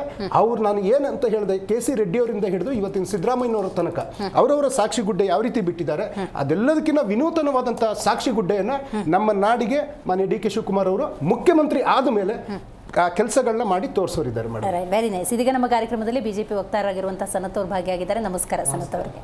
ರೈಟ್, ನಾಗೇಂದ್ರ ಅವರೇ, ಓಪನ್ ಸ್ಟೇಟ್ಮೆಂಟನ್ನು ಸಿದ್ದರಾಮಯ್ಯನವರೇ ಮುಂದಿನ 5 ವರ್ಷ ಮುಖ್ಯಮಂತ್ರಿ ಆಗಿರ್ತಾರೆ ಅಂತ ಕೊಟ್ಟಂತಹ ಕಾಂಗ್ರೆಸ್ನ ಕೆಲವು ನಾಯಕರು, ಸಚಿವರು, ಶಾಸಕರ ಹೇಳಿಕೆಗಳನ್ನು ಗಮನಿಸಿದ್ವಿ. ಒಪ್ಪಂದ ಆಗಿದೆ ಅಂತ ಒಂದಷ್ಟು ಜನ, ಒಪ್ಪಂದ ಆಗಿಲ್ಲ, ಇವು ಓಪನ್ ಸ್ಟೇಟ್ಮೆಂಟ್ಗಳೇ. ಎಂದೂ ಮಾತಾಡದ ಕಾಂಗ್ರೆಸ್ನ ಹಿರಿಯ ನಾಯಕರು ನಾವು ಕೂಡ ಮುಖ್ಯಮಂತ್ರಿಗಾದಿ ಆಕಾಂಕ್ಷಿಗಳು ಅಂತ ಸ್ಟೇಟ್ಮೆಂಟನ್ನು ಕೊಟ್ಟಿದ್ದನ್ನು ನಾವು ಗಮನಿಸಿದ್ದೀವಿ. ರೈಟ್ ನಾವು ವೀರಪ್ಪ ಮೊಯ್ಲಿ ಅವರು ಮಾತಾಡ್ತಾ ಇದ್ದಾರೆ, DK ಸುರೇಶ್ ಅವರು ಮಾತಾಡ್ತಿದ್ದಾರೆ. ಆದರೆ ಅದಕ್ಕೆ ಪ್ರತ್ಯುತ್ತರ ಅನ್ನೋದು ಬರ್ತಾ ಇಲ್ಲ. ಇನ್ನೊಂದು ಬಣ ಏನಿದೆ ಅದು ಸ್ವಲ್ಪ ನಿಶ್ಶಬ್ದ ಅಥವಾ ಸೈಲೆಂಟ್ ಆಗಿರೋದನ್ನು ಗಮನಿಸ್ಬೋದು. ಏನಾಗ್ತಿದೆ? ಇವತ್ತು ಇದೇನಾಗಿದೆ ಅಂತಂದರೆ ಇವ್ರು ಮೊದಲೇ ತೀರ್ಮಾನ ಮಾಡಿದರು, ಎರಡೂವರೆ ಎರಡು ವರ್ಷ ನಾವು ನೀವು ಮೊದಲು ಸಿ ಎಮ್ ಆಗಿ ಆಮೇಲೆ ನಾವು ಆಗ್ತೀವಿ ಅಂತ ಅದಾಗಿತ್ತು. ಈಗ ಅವರು ಕಾದು ಕುಂತರು. ಡಿ ಕೆ ಶಿವಕುಮಾರ್, ಸನ್ಮಾನ್ಯ ಡಿ ಕೆ ಶಿವಕುಮಾರ್ ಕೂಡ ರಾಜಸ್ಥಾನದ ಪರಿಸ್ಥಿತಿನ ರಾಹುಲ್ ಗಾಂಧಿ ಕೊಟ್ಟಿರೋ ಸ್ಟೇಟ್ಮೆಂಟ್ನ ನೋಡಿದ್ರು. ಏನಾಯಿತು ರಾಜಸ್ಥಾನದ ಪರಿಸ್ಥಿತಿ, 50-50 ಮ್ಯಾಚಲ್ಲಿ ಆಗಲಿಲ್ಲ. ಛತ್ತೀಸ್ಗಢ ನೋಡಿದ್ರು. ಈಗ ಬೇರೆ ವಿಧಿ ಇಲ್ಲ. ಇವಾಗ ಡಿ ಕೆ ಶಿವಕುಮಾರ್ ಅವ್ರಿಗೆ ಒಂದು ಕಡೆ ಶಾಸಕರ ಬಲ ಇಲ್ಲ, ಒಂದು ಕಡೆ ಸಿ ಎಂ ಬಲ ಇಲ್ಲ, ಒಂದು ಕಡೆ ಕಾರ್ಯಕರ್ತರ ಬಲ ಇಲ್ಲ. ಇದು ಎಚ್ಚೆತ್ಕೊಂಡಂದ್ಮೇಲೆ ಹೈಕಮಾಂಡ್ ಬಲ ಕೂಡ ಅವ್ರಿಗೆ ಸಿಗಲಿಲ್ಲ ಕೊನೆ ಇದರಲ್ಲಿ. ಆಗ ಎಚ್ಚೆತ್ಕೊಂಡು ಏನು ಮಾಡಿದ್ರು ಅವರು, ಇಮಿಡಿಯೇಟ್ ಅವರು ಒಂದು ಟಾಸ್ಕ್ ಕ್ರಿಯೇಟ್ ಮಾಡಿದ್ರು. ನಾವು ಸಿ ಎಮ್ ಆಗಲೇಬೇಕು, ನನ್ನ ಟಾಸ್ಕು, ನನ್ನ ಗುರಿ ಸಿ ಎಮ್ ಆಗಬೇಕು. ಹೇಗಾಗಬೇಕು, ನನ್ನ ಪಕ್ಷದಿಂದ ಸಹಕಾರ ಸಿಗ್ಲಿಂದ್ರೆ ವಿರೋಧ ಪಕ್ಷದ ಸಹಕಾರ ತಗೊಳ್ಬೇಕಾಗುತ್ತೇನೋ, ಅಲ್ಲಿಂದನೇ ಸಿ ಎಮ್ ಆಗೋ ಒಂದು ಚಾನ್ಸ್ ಸಿಗುತ್ತೇನೋ ಅನ್ನೋ ಒಂದು ಮನಸ್ಥಿತಿ ತಗೊಂಡು ಅವ್ರು ಏನು ಮಾಡಿದ್ರು, ಕುಂಭಮೇಳಕ್ಕೆ ಹೋದರು. ಕುಂಭಮೇಳದಲ್ಲಿ ಅಲ್ಲೊಂದು ಸ್ಟೇಟ್ಮೆಂಟ್ ಕೊಟ್ಟರು. ಅದು ಮಲ್ಲಿಕಾರ್ಜುನ್ ಖರ್ಗೆ ಅವರ ವಿರೋಧನೇ ಹೋದರು, ಹೋಗಬೇಡಿ ಅಂತ ಅವ್ರಿಗೆ ತಾಕೀತಿತ್ತು. ಆದರೂ ಕೂಡ ಅವರು ಕುಂಭಮೇಳಕ್ಕೆ ಹೋದರು. ಅದಾದಮೇಲೆ ಮೊನ್ನೆ ಕಂಡಂಗೆ ಶಿವರಾತ್ರಿಗೆ ಏನು ಈಶಾ ಫೌಂಡೇಶನ್ಗೆ ಹೋಗಿ ಅವತ್ತು ಶಿವರಾತ್ರಿ ಜಾಗರಣೆಯಲ್ಲಿ ಒಂದೇ ಸ್ಟೇಜ್ ಮೇಲೆ ಸನ್ಮಾನ್ಯ ಅಮಿತ್ ಶಾ ಅವರು ಮತ್ತು ಇದು ಕಡೆ ಡಿ ಕೆ ಶಿವಕುಮಾರ್ ಕಾಣಿಸ್ಕೊಂಡ್ರು. ಎಲ್ಲೋ ಒಂದು ಕಡೆ ಕಾಂಗ್ರೆಸ್ಗೆ ಭಯ ಸ್ಟಾರ್ಟ್ ಆಗಿದೆ. ಈಗ ರಿಯಲ್ ಫ್ಯಾಕ್ಟ್ ಸ್ಟಾರ್ಟ್ ಆಗಿರೋದು ಈ ಕಾಂಗ್ರೆಸ್ಸಿಗೆ, ಅದರಲ್ಲೂ ಮೂಲ ಕಾಂಗ್ರೆಸ್ಸಿಗೆ ಭಯ ಸ್ಟಾರ್ಟ್ ಆಗಿದೆ. ಮೂಲ ಕಾಂಗ್ರೆಸ್ಸಿಗೆ ಇವಾಗ ಸ್ಟಾರ್ಟ್ ಆಗಿದೆ. ಇವಾಗ ಇದೇ ವೀರಪ್ಪ ಮೊಯ್ಲಿಯವರು ಲಾಸ್ಟ್ ಟೈಮ್ ಅಧಿವೇಶನದಲ್ಲಿ ಇದೇ ಮಾತು ಹೇಳಿದರು. ಬೆಳಗಾವಿ ಅಧಿವೇಶನದಲ್ಲಿ ಡಿ ಕೆ ಶಿವಕುಮಾರ್ ಅಂತ ಇದೊಂದು ಸ್ಟೇಟ್ಮೆಂಟ್ ಕೊಟ್ಟಿದ್ರು. ಈಗ ಸರಿಯಾದ ಸಮಯದಲ್ಲಿ ಎಚ್ಚೆತ್ಕೊಂಡಂಥ ಮೂಲ ಕಾಂಗ್ರೆಸ್ಸಿಗರು ಈಗ ಸ್ಟೇಟ್ಮೆಂಟ್ ಕೂಡ ಸ್ಟಾರ್ಟ್ ಆಗ್ತಾ ಇದ್ದಾರೆ. ಡಿ ಕೆ ಶಿವಕುಮಾರ್ ಅವ್ರನ್ನ ಉಳಿಸ್ಕೊಬೇಕು. ಇವರು ಮೂಲ ಕಾಂಗ್ರೆಸ್ಸಿಗರು. ಇವತ್ತು ರಾಜ್ಯದಲ್ಲಿ ವಲಸೆ ಕಾಂಗ್ರೆಸ್ಗಳ ಆಡಳಿತ ಆಗೋಯ್ತು. ಈಗಾಗಲೇ ಸಿದ್ದರಾಮಯ್ಯ ಅವ್ರು ಬಂದ್ಬಿಟ್ಟು 7 ವರ್ಷ ಆಗ್ತಾ ಇದೆ, ಅಭಿವೃದ್ಧಿ ಶೂನ್ಯ ಆಗಿದೆ. ಇವತ್ತು ಸರಣಿ ರಾಜೀನಾಮೆಗಳು ಸ್ಟಾರ್ಟ್ ಆಗಿದ್ದಾವೆ. ನಿರ್ದೇಶನಗಳು ನೋಡ್ಬೇಕಾದ್ರೆ BR ಪಾಟೀಲ್ ಅವ್ರಿಗೆ ತಗೊಂಬಂದು CM ಸಲಹೆಗಾರರಾಗಿದ್ದವ್ರದ್ದು ಇದೆಲ್ಲ ನೋಡಿದಾಗೆ ಈಗ ನನ್ನ ಪ್ರಶ್ನೆ, CM ಡಿ ಕೆ ಶಿವಕುಮಾರ್ ಆಗಲಿ ಇಲ್ಲ ಸಿದ್ದರಾಮಯ್ಯ 5 ವರ್ಷ ಆಗಿರಲಿ, ಅದ್ರ ಪ್ರಶ್ನೆ ಸೈಡಲ್ಲಿ ಇಡೋಣ. ಈ ರಾಜ್ಯದ ಅಭಿವೃದ್ಧಿಯಲ್ಲಿ 5 ವರ್ಷ ಬಂದ್ರಲ್ಲ, ಈ 5 ವರ್ಷದಲ್ಲಿ ಜನಕ್ಕೆ ಕೊಟ್ಟಂತ ಮಾತೇನು, ನಡೆದಂತೆ ನುಡಿದಿತ್ತಾದ್ರೂ ಏನು, ಇಲ್ಲಿ ನಡೀತಾರದಾದ್ರೂ ಏನು, ಈ 2.5 ವರ್ಷ ಈ ರಾಜಕಾರಣದಲ್ಲಿ ಇವ್ರು ಮಾಡಿದಂಥದ್ರಲ್ಲಿ ಇವರು ಅವತ್ತಿಂದ ಇವತ್ತವರೆಗೂ ಬರೀ ಸಮಸ್ಯೆಗಳ ಸುಳಿಯಲ್ಲಿ, ಭ್ರಷ್ಟಾಚಾರದ ಸುಳಿಗಳಲ್ಲಿ, ಬ್ರಹ್ಮಾಂಡ ಭ್ರಷ್ಟಾಚಾರಗಳಲ್ಲಿ ಸಿಕ್ಕಾಸ್ಕೊಂಡು ಇವತ್ತು 2.5 ವರ್ಷ ಕಳೆದುಬಿಟ್ಟಿದ್ದಾರೆ. ಈಗ ಹೊಸದೊಂದು ತಿರುವು ಇವ್ರಿಗೆ ವಿಫಲ ಆಗೋಗಿದ್ದಾರೆ. ವಿಫಲ ಯಾವ ರೀತಿ ಆಗಿದ್ದಾರೆ ನೋಡಿ, ಇವತ್ತು 2 ವರ್ಷದಲ್ಲಿ ಮೂಡ ಹಗರಣ ಕೂಡ ಅದರಲ್ಲೇ ಕಾಲ ಕಳೆದ್ರು. ವಾಲ್ಮೀಕಿ ಹಗರಣದಲ್ಲಿ ಅವರೇ ಒಪ್ಕೊಂಡ್ಬಿಟ್ರು 187 ಕೋಟಿ ನಾವು ಹಗರಣ ಆಗಿದೆ ಅಂತ ಸ್ವತಃ CM ಅವರು. ಸಾರಾಯಿ ಹಗರಣಗಳು ನೋಡಿರ್ಬೋದು. ಆಮೇಲೆ ಬಾಣಂತಿಯರ ಸರಣಿ ಸಾವುಗಳು ನೋಡಿದ್ದೀವಿ ರಾಜ್ಯದಲ್ಲಿ. ಗುತ್ತಿಗೆದಾರರು ಇವತ್ತು 63,000 ಕೋಟಿ ಬಾಕಿ ಇಟ್ಕೊಂಡು ಇವತ್ತು ರಾಷ್ಟ್ರಪತಿಗಳಿಗೆ ಇವತ್ತು ಅವರು ಏನು ಒಂದು ಆತ್ಮಹತ್ಯೆ ಲೆಟರ್ಗಳನ್ನ, ದಯಾಮರಣ ಲೆಟರ್ಗಳು ಬರ್ದಿರೋದು ನಾವು ನೋಡಿದ್ದೀವಿ. ಆಶಾ ಕಾರ್ಯಕರ್ತರ ಸಮಸ್ಯೆಗಳು ಇವತ್ತು ಪರಿಹಾರ ಆಗಲಿಲ್ಲ. ಒಳ ಮೀಸಲಾತಿಗೆ 3 ತಿಂಗಳ 90 ಡೇಸ್ ಎಲ್ಲ ಮಾಡ್ತೀವಿ ಅಂತಂದ್ರು. ಈಗ ಅದ್ರ ಬಗ್ಗೆ ಕೂಡ ಅವರು ಮಾದೇವಪ್ಪನವರೆಲ್ಲ ಒಂದು ಕಡೆ ಒಂದು ಹೆಜ್ಜೆ ಮುಂದಕ್ಕೆ ಹೋಗಿ ಅದು ಒಳ ಮೀಸಲಾತಿ ನಡೀತಾ ಇರಲಿ. ಈಗ ನಾವು ಬ್ಯಾಕ್ಲಾಗ್ ಹುದ್ದೆಗಳನ್ನ ತುಂಬ ಒಂದು ಕಾಂಟ್ರವರ್ಸಿ ಸ್ಟೇಟ್ಮೆಂಟ್ ಕೂಡ ಕೊಟ್ಟಿದ್ರು. ಈಗ ರಾಜ್ಯದಲ್ಲಿ ಅದೆಲ್ಲ ನಡೀತಾ ಇದೆ, ಸುದ್ದಿ ನೀವು ನೋಡಿಬೋದು. ಆಮೇಲೆ ಇವತ್ತು ಸರ್ಕಾರಿ ಅಧಿಕಾರಿಗಳು ಭಯ ಬಿದ್ದೋಗಿದ್ದಾರೆ. ಸಚಿವರನ್ನ ಮಾತಾಡ್ಸೋಕ್ಕೂ ಭಯ ಬೀಳ್ತಾ ಇದ್ದಾರೆ, ಶಾಸಕರು ಮಾತಾಡ್ಸೋಕ್ಕೂ ಭಯ ಬೀಳ್ತಾ ಇದ್ದಾರೆ. ಅಧಿಕಾರಿಗಳಿಗೆ ಫ್ರೀಡಮ್ ಇಲ್ಲ, ಎಲ್ಲ ಇವರು ಆಡಳಿತದಲ್ಲಿದ್ದಾರೆ, ಸಚಿವರ ಕೈಯಲ್ಲಿ. ರಾಜ್ಯ ಸರ್ಕಾರದ ಅಧಿಕಾರಿಗಳು ಇವತ್ತು ಅಧಿಕಾರಿ ಫ್ರೀಡಮ್ ಇಲ್ಲ. ಇವತ್ತು ನೀವು ನೋಡಿರ್ಬೋದು ಮೊಬೈಲ್ಗಳು ಯಾವ ರೀತಿ ಎಲ್ಲ ನಿಂದನೆ ಮಾಡಿದ್ದಾರೆ. ಇವತ್ತು ಪೊಲೀಸ್ ಮಹಿಳೆಗೆ ಯಾವ ರೀತಿ ಎಲ್ಲ ಮಾತಾಡಿದ್ದಾರೆ, ಯಾವ ರೀತಿ ಅವಶ್ಯ ಶಬ್ದಗಳಿಂದ ಬೈದಿದ್ದಾರೆ ಅಂತ ನೀವು ನೋಡಿರ್ಬೋದು. ಹಂಗೆ ಈ ರೀತಿಯಾದ ಗ್ಯಾರಂಟಿಗಳಲ್ಲಿ ಎಲ್ಲ ತರ ಶೂನ್ಯವಾಗಿ ವಿಫಲ ಆಗೋಗಿದ್ದಾರೆ. ಇವತ್ತು ನೋಡಿ ಇನ್ನೂ ಒಂದು ಹೆಜ್ಜೆ ಮುಂದೆ ಹೋಗಿ ಇವತ್ತು ಮಾಡಿರೋ ಸಾಧನೆನ ಹಸಿ ಸುಳ್ಳು ಸ್ವತಃ ರಾಜ್ಯಪಾಲರ ಕೈಯಲ್ಲಿ ಇವ್ರು ಹೇಳಿಸ್ತಾರೆ ಸ್ಟೇಟ್ಮೆಂಟ್ ಕೊಟ್ಟು. ಅವ್ರಿಗೆ ಪಾಪ ಕನ್ನಡ ಭಾಷೆ ಬರಲ್ಲ, ಇವ್ರು ಕೊಟ್ಟಿರೋದನ್ನ ಓದ್ಬೇಕು ಅನಿವಾರ್ಯ. ಅಲ್ಲ, ಅದೇ ಹಿಂದಿಯಲ್ಲೇ ಓದಿತ್ತು, ಕನ್ನಡ ಬರಲ್ಲ. ಅದೇ ಕನ್ನಡ ಬರಲ್ಲ, ಮೂಲ ಭಾಷೆ ಹಂಗಾಗಿ ನೋಡಿ ಅಲ್ಲಿ ಅವ್ರ ಕಡೆ ಸುಳ್ಳು ಹೇಳ್ತಾರೆ. ಆರೋಗ್ಯ ಕ್ಷೇತ್ರದಲ್ಲಿ ಕೈ ಮೀರಿ ಸಾಧನೆ ಮಾಡಿದ್ದೀನಿ ಅಂತಾರೆ. ಏನ್ ಮಾಡಿದ್ದಾರೆ ಕೈ ಮೀರಿ ಸಾಧನೆಗಳು? ಎಷ್ಟು ಹಾಸ್ಪಿಟಲ್ ಇನಾಗ್ರೇಷನ್ ಆಗಿದ್ದಾವೆ, ಎಷ್ಟು ತಾಲೂಕುಗಳಲ್ಲಿ ಹಾಸ್ಪಿಟಲ್ ಆಗಿದ್ದಾವೆ, ಎಷ್ಟು ಡಿಸ್ಟಿಕ್ ಅಲ್ಲಿ ಮಲ್ಟಿ ಸ್ಪೆಷಾಲಿಟಿ ಆಸ್ಪತ್ರೆಗಳು ಮಾಡಿದ್ದಾರೆ, ಇದು ಪ್ರಶ್ನೆ. ಆಮೇಲೆ ಮಗುವಿನ ಜನಕ್ಕೆ ಅತಿ ಹೆಚ್ಚಾಗಿ ಕೊಟ್ಟರೆ ಬಾಣಂತಿಯರಿಗೆ ಅಂತಾರೆ. ನಾವು ನೋಡಿರೋದಲ್ಲ, ರಾಜ್ಯದಲ್ಲಿ ಬರೀ ಬಾಣಂತಿಯರ ಸರಣಿ ಸಾವುಗಳು ಮಾತ್ರ ನೋಡಿದ್ದೀವಿ. ಆಮೇಲೆ SC ST ಗೆ ಏನು ಅಭಿವೃದ್ಧಿಗೆ ಮೂಲ ಮಂತ್ರ ಅಂತ ಇವ್ರು ಹೇಳ್ಕೊಂಡ್ ಬರ್ತಾ ಇದ್ದಾರಲ್ಲ, SC ST ಇಕ್ಕಿದ ದುಡ್ಡನ್ನ ಇವತ್ತು ಲೂಟಿ ಹೊಡೆದ್ಬಿಟ್ಟು ತಂದ್ಬಿಟ್ಟು ಗ್ಯಾರಂಟಿಗಳ ಮೇಲೆ ಹಾಕಿ ಇವತ್ತು SC ST ಇವತ್ತು ಆ ಜನಾಂಗ, ದಲಿತ ಜನಾಂಗನ ಕತ್ಲೆಯಲ್ಲಿ ಕೊಟ್ಟರು. ಮೊದಲೇ ಕತ್ಲೆಲಿದ್ದಾರೆ, ಅವ್ರನ್ನ ಬೆಳಕಿಗೆ ತರುವ ಪ್ರಯತ್ನ ಮಾಡಬೇಕಾಯ್ತು ರಾಜ್ಯ ಸರ್ಕಾರ. ಅದರಲ್ಲಿ ಇಕ್ಕಿರೋಂಥ ದುಡ್ಡನ್ನ 36,000 ಕೋಟಿನ ಗ್ಯಾರಂಟಿಗೆ ಬಳಸ್ಕೊಂಡ್ರು. ಇವತ್ತು ಅವ್ರಿಗೆ ಮೂಲ ಸೌಕರ್ಯಗಳಿಲ್ಲ, ಎಜುಕೇಷನ್ ಇಲ್ಲ, ಸ್ಕಾಲರ್ಶಿಪ್ಗಳಿಲ್ಲ, ಹಾಸ್ಟೆಲ್ಗಳಿಲ್ಲ, ಮತ್ತೆ ಅವ್ರಿಗೆ ಒಳ್ಳೆಯ ಶಿಕ್ಷಣ ಏನು ಅವ್ರಿಗೆ ಅಭಿವೃದ್ಧಿಗೆ ಬೇಕಾದಂಥ ಸವಲತ್ತುಗಳಿಲ್ಲ. ಇವತ್ತು ಗಂಗಾ ಯೋಜನೆಗಳು ಬೋರ್ ಹಾಕ್ಸ್ಕೊಳಕ್ಕಾಗ್ತಾ ಇಲ್ಲ, ಮೂಲ ಸೌಕರ್ಯಗಳು ಅವ್ರಿಗೆ ಕೊರತೆ ಇವತ್ತು ದಲಿತರು ಅಲ್ಲೇ ಮೂಲೆ ಗುಂಪಾದ್ರು. Right, ಇವತ್ತು right, ಈ ಖಾತೆ ಮಾಡಕ್ ಹೋಗಿದ್ದಾರೆ. ಯಾರು ಸ್ವಾಮಿ ಕೇಳಿದ್ರು ಈ ಖಾತೆನಾ ಅಂದ್ರೆ ಇವ್ರಿಗೆ ಹೆಂಗೆ ಗ್ಯಾರಂಟಿಗೆ ಹೆಂಗೆ ಜನರ ಬರೆ ಹಾಕ್ಬೇಕು, ಜನರಿಂದ ಹೆಂಗ್ ವಸೂಲಿ ಮಾಡಬೇಕು, ಇದೆಲ್ಲ ದಂಡ ವಸೂಲಿ ಅನ್ಬೋದು. ಇದು ರಾಜ್ಯದ ಜನರ ನಂಬಿಕೆಗೆ ದಂಡ ವಸೂಲಿ ಅಂತಾನೆ ಹೇಳ್ಬೋದು. ಇವತ್ತು ನೀರಾವರಿ ಹೆಚ್ಚಿನ ಸೌಕರ್ಯ ಕೊಟ್ಟಿದೆ. ಏನಾದ್ರೂ ಒಂದು ಇನಾಗ್ರೇಷನ್ ಒಂದು ಗುದ್ಲಿ ಪೂಜೆಗಳಾಗಿದಾವ. ಇವತ್ತು ರಾಜ್ಯದಲ್ಲಿ 19 ತಿಂಗಳಾಗ್ತದೆ ಬಂದು. ಇವತ್ತು ಗೃಹ ಇಲಾಖೆಯಲ್ಲಿ ನಡೆದಂತ ಬ್ಯಾಂಕ್ ದರೋಡೆಗಳು, ಹಗಲು ದರೋಡೆಗಳು, ಮತ್ತೆ ಕಳ್ತಾನುಗಳು, ಮತ್ತೆ ಅತ್ಯಾಚಾರಗಳು, ಮತ್ತೆ ನಡೀತಂತ ಏನು ನಿಧಾನ ನೋಡಿರ್ಬೋದು ನೀವು. ಹಗಲಲ್ಲೇ ಲಾಂಗು ಮಚ್ಚಗಳು ಇಟ್ಕೊಂಡು ರೋಡ್ಗಳಲ್ಲಿ ಇವತ್ತು ನೋಡ್ತಾ ಇರೋದನ್ನ ದಿನ ಮಾಧ್ಯಮ ನೋಡ್ತಾ ಇದ್ವಿ. ಇಂಥ ಒಂದು ಶೂನ್ಯ ಇಲಾಖೆ ಅಂತಂದ್ರೆ ಗೃಹ ಇಲಾಖೆ ಇವತ್ತು ಅಭಿವೃದ್ಧಿಯಿಂದ ಕಂಪ್ಲೀಟ್ ಶೂನ್ಯ ಆಗೋಗಿದೆ. ಇವತ್ತು CM ನಮಗೆ DK ಶಿವಕುಮಾರ್ ಅಲ್ಲ, ಇಲ್ಲ ಸಿದ್ದರಾಮಯ್ಯ ಅಲ್ಲ, ಜನರ ಅಭಿವೃದ್ಧಿ ಇವರ ಮೂಲ ಪ್ರಶ್ನೆ. ಇವತ್ತು ಇವ್ರು ಗ್ಯಾರಂಟಿ ಕೊಟ್ಟಿದ್ದಾರಲ್ವಾ, ಈ ಗ್ಯಾರಂಟಿಗಳನ್ನ ಯಾಕೆ ಒಂದು ನಿಗದಿತವಾದ ದಿನಾಂಕ ಕ್ಯಾಲೆಂಡರ್ ಅಲ್ಲಿ 30 ದಿನಗಳಿದಾವಲ್ಲ, ಒಂದು ನಿಗದಿತ ತಾರೀಕಲ್ಲಿ ತಿಂಗಳು ಯಾಕೆ ಅವ್ರಿಗೆ ಮಾಡಬಾರ್ದು? ಯಾಕೆ ಇವಾಗ 5ನೇ ತಾರೀಕು ಒಂದು ಡೇಟ್ ಫಿಕ್ಸ್ ಮಾಡಿ ಅವರು 5ನೇ ತಾರೀಕು ಗೃಹ ಲಕ್ಷ್ಮಿ ಎಲ್ಲರಿಗೂ 2,000 ಹೋಗುತ್ತೆ. ಇವಾಗ 10ನೇ ತಾರೀಕು ಕರೆಂಟ್ ಬಿಲ್ ಬರ್ತಾ ಇದೆ, 200 ಯೂನಿಟ್ ಫ್ರೀ. 10ನೇ ತಾರೀಕು ಎಲ್ಲರಿಗೂ ಫ್ರೀ. ಇವತ್ತು ಏನು ಯುವ ನಿಧಿಗೆ ಏನು ಇವತ್ತು 2 ಲಕ್ಷ ಏನು ಮ್ಯಾಂಡೇಟರಿ ಮಾಡ್ತಾ ಇದ್ದಾಳ, ಅವ್ರಿಗೆ ಇಂಥ ತಾರೀಕು ಯುವ ನಿಧಿಗೆ ನಾವಿಷ್ಟು ಅವ್ರಿಗೆ ಸಂಬಳ ಅಂತ ಕೊಡ್ತಾ ಇದ್ವಿ. ನಿಗದಿತ ದಿನಾಂಕ ಅಂದ್ರೆ ಇವ್ರ ಉದ್ದೇಶ ಏನಿದೆ, ಗ್ಯಾರಂಟಿಗಳು ಬರೀ ಎಲೆಕ್ಷನ್ ಚುನಾವಣೆಗಳಿಗೆ, ಮತ್ತೆ ಏನು ಒಂದು MP ಎಲೆಕ್ಷನ್, MLA ಎಲೆಕ್ಷನ್, ಮತ್ತೆ ಏನು ಈಗ ಬೈ ಎಲೆಕ್ಷನ್ಗಳು, ಮತ್ತೆ ಗ್ರಾಮ ಪಂಚಾಯತ್ ಎಲೆಕ್ಷನ್ ಬರ್ತಾವಲ್ಲ, ಆ ಎಲೆಕ್ಷನ್ಗಳಿಗೆ ಇವರ ಗ್ಯಾರಂಟಿಗಳು ಸೀಮಿತ ನಿಂತಿದ್ದಾವೆ ಇವತ್ತು. ಗಾಟ್ ಇಟ್ ಸನತ್ ಅವರೇ, ಪ್ರತಿಪಕ್ಷ ಅನ್ನೋದು ಎಷ್ಟು ಪ್ರಬಲವಾಗಿರಬೇಕು ಅನ್ನೋದಾದರೆ, ರಾಜ್ಯದಲ್ಲಿ ಇವತ್ತು ಆಡಳಿತ ನಡೆಸ್ತಾ ಇರುವಂತಹ ಕಾಂಗ್ರೆಸ್ನ ಬಹುತೇಕ ನಾಯಕರು ಓಪನ್ ಸ್ಟೇಟ್ಮೆಂಟನ್ನು ಕುರ್ಚಿ ಕುರಿತಂತೆ ಮಾತಾಡ್ತಿದ್ದಾರೆ ಅಂದರೆ this is not your role. ನೀವು ಮಾಡಬೇಕಾಗಿರೋದು ಬೇರೆ ಕೆಲಸ ಇದೆ. ರಾಜ್ಯದಲ್ಲಿ ತಗೊಳ್ಳೋ ಸಾಸಿವೆ ಜೀರಿಗೆಯಿಂದ ಹಿಡಿದು ಪ್ರತಿಯೊಂದು ವಸ್ತು ದುಬಾರಿಯಾಗಿದೆ. ಈಗಾಗಲೇ ನಾಗೇಂದ್ರ ಅವರು ಉಲ್ಲೇಖ ಮಾಡಿದ್ರು ನೋಡಿ, ಹಗರಣಗಳ ಸಾಲು ಅದ್ರ ಬಗ್ಗೆ ಚರ್ಚೆ ಆಗಬೇಕು, ಅಂಥ ಸಮಸ್ಯೆಗಳ ಬಗೆಹರಿಬೇಕು ಅಂತ ಹೇಳಬೇಕಾದ್ರು ನೀವು. ಆದರೆ ನೀವು ಪ್ರತಿಭಟನೆ ಬೇಕಾದರೆ ಮಾಡ್ಕೊಳ್ತಿರ್ಲಿ, ನಮ್ಮ ಪಾಡಿಗೆ ನಾವು ಏನೇನು ಸ್ಟೇಟ್ಮೆಂಟ್ ಕೊಡಬೇಕು, ನಮ್ಮ ರೋಲ್ ಏನಿದೆ, ನಮ್ಮ ರೆಸ್ಪಾನ್ಸಿಬಿಲಿಟಿ ಇದೆ, ನಮ್ಮ ದಾರಿಲೇ ನಾವು ಹೋಗ್ತೀವಿ ಅಂತ ಹೇಳ್ತಿದ್ದಾರಲ್ಲ, ಏನಾಗ್ತಿದೆ? ಅವರು ನಾಗೇಂದ್ರ ಅವರು ಮಾತಾಡ್ತಿದ್ರೆ ಅದೊಂಚೂರು ಕಂಟಿನ್ಯೂ ಮಾಡಿಬಿಡ್ತೀನಿ ಸರ್. ಅದರಲ್ಲಿ ಆ ಒಬ್ಬರು ಮಂತ್ರಿಗಳು ಸ್ಟೇಟ್ಮೆಂಟ್ ಕೊಟ್ಟಿದ್ದಾರೆ, ತಿಂಗಳಿಗೆ ನೀವು ಡೇಟ್ ಫಿಕ್ಸ್ ಮಾಡಿ ಹಾಕಕ್ಕೆ ಅದೇನು ಸ್ಯಾಲ್ರಿನ ಅಂತ ಕೇಳೋರೆ. ಅದು ನೀವು ಹೇಳಲಿಲ್ಲ ಅಷ್ಟೇ, ನಾನು ಹೇಳ್ತಿದ್ದೆ ಜಾಬ್ ಅದು ಅಂತ. ಆ ರೀತಿದು ಒಂದು ಸ್ಟೇಟ್ಮೆಂಟ್ ಹೊರಗಡೆ ಬಂದಿದೆ ಒಂದು. ಆಮೇಲೆ ಯಾವಾಗ ಬೇಕೋ ಅವಾಗ ಹಾಕ್ತೀವಿ ಎನ್ನುವಂಥ ಒಂದು ವಿಚಾರವನ್ನು ಹೇಳಿದ್ರೆ ಎಲೆಕ್ಷನ್ ಬಂದಾಗ ಹಾಕ್ತಾರೆ, ಅದು ಬಿಡಿ, ಅದು ಬೇರೆ ವಿಚಾರ.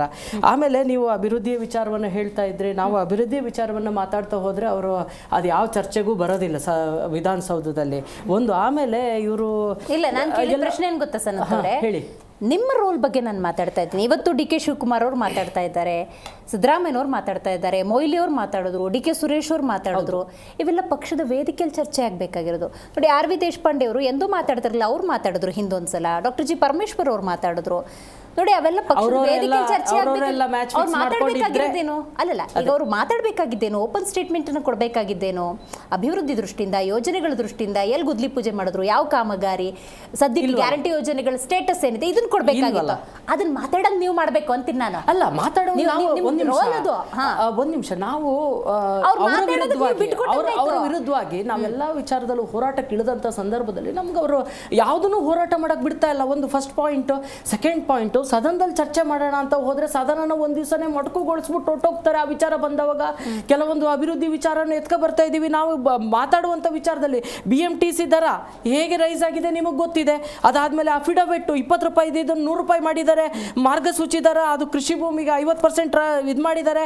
ಅದಾದ್ಮೇಲೆ ಸ್ಟ್ಯಾಂಪ್ ಡ್ಯೂಟಿ, ದತ್ತು ಪತ್ರ 500 ರೂಪಾಯಿಂದ 1000 ರೂಪಾಯಿ ರೈಸ್ ಮಾಡ್ಕೊಂಡವ್ರೆ. ದ್ವಿಚಕ್ರ ವಾಹನ ಸುಮಾರು 200 ರೂಪಾಯಿ ಇದ್ದಿದ್ದನ್ನ 500 ರೂಪಾಯಿಗೆ ರೈಸ್ ಮಾಡ್ಕೊಂಡಿದ್ದಾರೆ. ಸುಮಾರು ಇದು 4 ಚಕ್ರದ 600 ರೂಪಾಯಿ 1000 ರೂಪಾಯಿ ರೈಸ್ ಮಾಡ್ಕೊಂಡಿದ್ದಾರೆ. ಮತ್ತೆ ಟೈಪ್ 4 ಕಾಲೇಜುಗಳಲ್ಲಿ 69,000 ಇದನ್ನು 76,000ಕ್ಕೆ ರೈಸ್ ಮಾಡ್ಕೊಂಡಿದ್ದಾರೆ. ಇದು ಒಂದಲ್ಲ, ನನಗೆ ಲೀಸ್ಟ್ ಓದ್ತಾ ಹೋದ್ರೆ ಪೆಟ್ರೋಲು ಅಲ್ಲಿ 10 ರೂಪಾಯಿ 60 ರೂಪಾಯಿ ಅಲ್ಲ ಸಾರಿ ಮೆಟ್ರೋ ದರ 10ರಿಂದ 60 ರೂಪಾಯಿ ಇದನ್ನ 10ರಿಂದ 90 ರೂಪಾಯಿಗೆ ಏರ್ಸ್ಕೊಂಡಿದ್ದಾರೆ. ವಿದ್ಯುತ್ ಚಾಲಿತ ವಾಹನಗಳ ತೆರಿಗೆ 25 ಲಕ್ಷಕ್ಕಿಂತ ಜಾಸ್ತಿ ಇರೋದು 10% ಏರ್ಸ್ಕೊಂಡಿದ್ದಾರೆ. ಅದಾದ್ಮೇಲೆ ದ್ವಿಚಕ್ರ ವಾಹನಗಳ 500 ರೂಪಾಯಿ ಇದನ್ನ 1000 ರೂಪಾಯಿಗೆ ಏರಿಸಿದ್ದಾರೆ. ಅದಾದ್ಮೇಲೆ BMTC 5 ರೂಪಾಯಿಂದ 30 ರೂಪಾಯಿಗೆ ಏರಿಕೆ ಮಾಡಿದ್ದಾರೆ.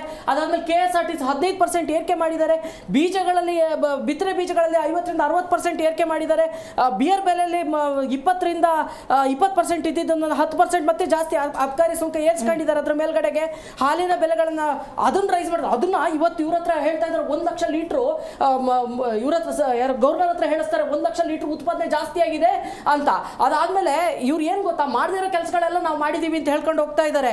ಅದಾದ್ಮೇಲೆ ಅದು ಒಂದು ಹಾಲು ಉತ್ಪಾದನೆ ವಿಚಾರವನ್ನು ತಗೊಂಡಂತ ಸಂದರ್ಭದಲ್ಲಿ, ಮಳೆಗಾಲ ಈ ಚಳಿಗಾಲ ಇಂಥ ಸಂದರ್ಭದಲ್ಲಿ ಹಾಲು ಉತ್ಪಾದನೆ ಜಾಸ್ತಿನೇ ಆಗುತ್ತೆ, ಆಗ್ಲೇಬೇಕು. ಯಾಕೆ ನೀರು ಜಾಸ್ತಿ ಇದ್ದವಾಗ ಹಸುಗಳು ನೀರು ಕುಡಿತವೆ, ಅದರಿಂದ ಹಾಲು ಉತ್ಪಾದನೆ ಜಾಸ್ತಿ ಆಗುತ್ತೆ. ಅದು ಬೇಸಿಗೆ ಟೈಮಲ್ಲಿ ಏನು ಕುಂಠಿತ ಆಗುತ್ತಲ್ಲ, ಹಸುಗಳಿಗೆ ಕಾಯಿಲೆ ಬರುವಂಥ ಸಂದರ್ಭಗಳಲ್ಲಿ ಹಾಲು ಇನ್ನು ಇಳಿಕೆ ಆಗುತ್ತೆ, ಈ ಸಂದರ್ಭದಲ್ಲಿ ಇಳಿಕೆ ಆಗುತ್ತೆ. ಆದರೆ ಅದನ್ನೇ ದೊಡ್ಡ ಸಾಧನೆ ಅಂತ ಹೇಳುವಂಥದ್ದು ಅದು ತಪ್ಪು. ಅದಾದ ನಂತರದಲ್ಲಿ ಇವರು ವಿದ್ಯುತ್ ಸುಂಕವನ್ನು ಏರಿಸ್ಕೊಂಡಿದ್ದಾರೆ, 70 ಪೈಸೆ ಅಷ್ಟು ಏರಿಸ್ಕೊಂಡಿದ್ದಾರೆ. ಅದಾದಮೇಲೆ ನೀರಿನ ಸುಂಕ ಏರಿಸ್ಕೊಂಡಿದ್ದಾರೆ, 15ರಿಂದ 20% ಏರಿಸ್ಕೊಂಡಿದ್ದಾರೆ. ಹೀಗೆ ಪ್ರತಿ ಒಂದರಲ್ಲೂ ದರ ಏರಿಕೆ, ಪ್ರತಿ ಹಂತದಲ್ಲೂ ದರ ಏರಿಕೆ. ಆದರೆ ಜನರನ್ನು ಇವ್ರು ಹೇಳ್ತಾ ಇದ್ರು, ಪಾಪ ಅವರು ಹೇಳ್ಬೇಕಾದ್ರೆ ಸದ್ಯಕ್ಕಂತೂ ಅಂತ ಅಂದ್ರು. ಅದಾದ್ಮೇಲೆ ಮಾತನ್ನ ಹೇಳಿದ್ರು, ಇರ್ಲಿ ಈಗ ಸಿದ್ದರಾಮಯ್ಯ ಸಾಹೇಬರು ಕೂತಿದ್ದಾರೆ. ಅಲ್ಲ, ಈಗ ಡಿ ಕೆ ಶಿವಕುಮಾರ್ ಅವರು ಮುಖ್ಯಮಂತ್ರಿ ಸ್ಥಾನದಲ್ಲಿ ಕೂತ್ಕೊಂಡ ಮೇಲೆ ಈ ಸಮಸ್ಯೆ ಎಲ್ಲ ಬಗೆಹರಿಯುತ್ತೆ ಅಂತ ನಿರೀಕ್ಷೆ ಮಾಡಬಹುದಾ? ಡಿ ಕೆ ಶಿವಕುಮಾರ್ ಕೂತ ಮೇಲೆ ಸಮಸ್ಯೆಗಳು ಬಗೆಹರಿಯುತ್ತೆ ಅಂತ ನಾವೇನು ಯೋಚನೆ ಮಾಡಕ್ಕಾಗಲ್ಲ. ಯಾಕಂದ್ರೆ ಸಮಸ್ಯೆಗಳಲ್ಲಿ, ಯಾಕಂದ್ರೆ ಒಬ್ರು ಸಿಎಂ ಆಗ್ಬೇಕು ಅನ್ನುವಂಥದ್ದಿಲ್ಲ. ಇಲ್ಲಿಗ ಅವರ ಬಣ ರಾಜಕೀಯ ಸ್ಟಾರ್ಟ್ ಆಗುತ್ತೆ, ಇನ್ನೊಂದು ಬಣದವರು ಅವ್ರ ಕಾಲ ಎಳಿಯಕ್ಕೆ ಸ್ಟಾರ್ಟ್ ಮಾಡ್ತಾರೆ. ಇಲ್ಲಿ ಏನಂದ್ರೆ ಹೈಕಮಾಂಡ್ ವಿಶ್ವಾಸ ಗಳಿಸುವಲ್ಲಿ ಸಿದ್ದರಾಮಯ್ಯರವರು ಪದೇ ಪದೇ ಸಫಲರಾಗ್ತಾ ಇದ್ದಾರೆ. ಎಲ್ಲೋ ಒಂದ್ ಕಡೆ ಡಿ ಕೆ ಶಿವಕುಮಾರ್ ಇಂದ ಏನ್ ಕೆಲಸಗಳನ್ನ ಮಾಡಿಸ್ಕೋಬಹುದು, he is a wonderful leader, ಅದ್ರ ಬಗ್ಗೆ ನಾವೇನು ಮಾತಾಡೋದಿಲ್ಲ, ಸಮರ್ಥರು.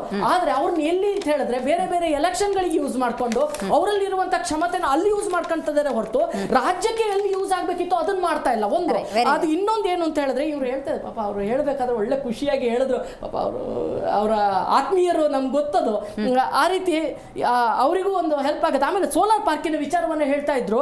ಅದಾದ ನಂತರದಲ್ಲಿ ಸೋಲಾರ್ ಪೆನಲ್ ಒಂದು ರೈತರಿಗೆ ಕೊಡುವಂತ ಒಂದು ಇದು ಮಾಡಿದ್ರು. ಒಂದು ದಿವಸದಲ್ಲಿ ಸರ್ವರ್ ಡೌನ್ ಆಗಿ ಅದು ಒಂದೇ ದಿವಸದಲ್ಲಿ 1.5-2 ಗಂಟೆಯಲ್ಲಿ ಆ ಸೋಲಾರ್ ಪೆನಲ್ದೇ ಕತೆ ಮುಗಿದೋಯ್ತು. ಈ ರಿಜಿಸ್ಟ್ರೇಷನ್ ಒಂದ್ಸತಿ ಕರೆದಿದ್ರು ಇವ್ರು 2017ರಲ್ಲಿ ಇದ್ದಂಥ ಸಂದರ್ಭದಲ್ಲಿ, ಅದು ಆ ರೀತಿ ಆಯ್ತು. ಸೋಲಾರ್ ಪಾರ್ಕ್ ಪಾವಗಡದ್ ಮಾಡಿದ್ದಾರೆ, ಓಕೆ, ಅದಕ್ಕೂ ಬೇರೆ ಕಡೆದೆಲ್ಲ ಸೋಲಾರ್ ಪಾರ್ಕಿನ ಫೋಟೋ ಹಾಕಿ ಅಡ್ವರ್ಟೈಸ್ ಮಾಡ್ಕೊಂಡು ಸಿಕ್ಕಾಕೊಂಡಿದ್ರು. ಅದಾದ ನಂತರದಲ್ಲಿ ಈ ಟನಲ್ ಅಂತ ಹೇಳಿದ್ರು, IISc ಅವರು ಒಂದು ರಿಪೋರ್ಟ್ ಕೊಟ್ಟಿದ್ದಾರೆ, ಟನಲ್ನ ಅವಶ್ಯಕತೆ ಇಲ್ಲ ಬೆಂಗಳೂರಿಗೆ, ಅದನ್ನ ಮಾಡುವಂಥದ್ದಿಂದ ಕರೆಕ್ಟ್ ಆಗಿಲ್ಲ, ಅದು ವೈಜ್ಞಾನಿಕವಾಗಿ ಮಾಡ್ಲಿಕ್ಕೆ ಆಗೋದಿಲ್ಲ ಅನ್ನುವಂಥದ್ದು ವಿಚಾರವನ್ನು ಹೇಳಿದ್ದಾರೆ. ಆಮೇಲೆ ಇವರು ಮೆಟ್ರೋ ಕಾಮಗಾರಿನ ಸ್ಥಗಿತಗೊಳಿಸ್ತಾರೆ. ಮೆಟ್ರೋಕ್ಕೆ ಇವರು 2023 ಬಂದ ನಂತರದಲ್ಲಿ ಇವ್ರು ಎಷ್ಟು ಹಣಕಾಸು ಕೊಟ್ಟಿದ್ದಾರೆ ಅಂತಕ್ಕಂಥದ್ದನ್ನು ಹೇಳಬೇಕಾಗುತ್ತೆ.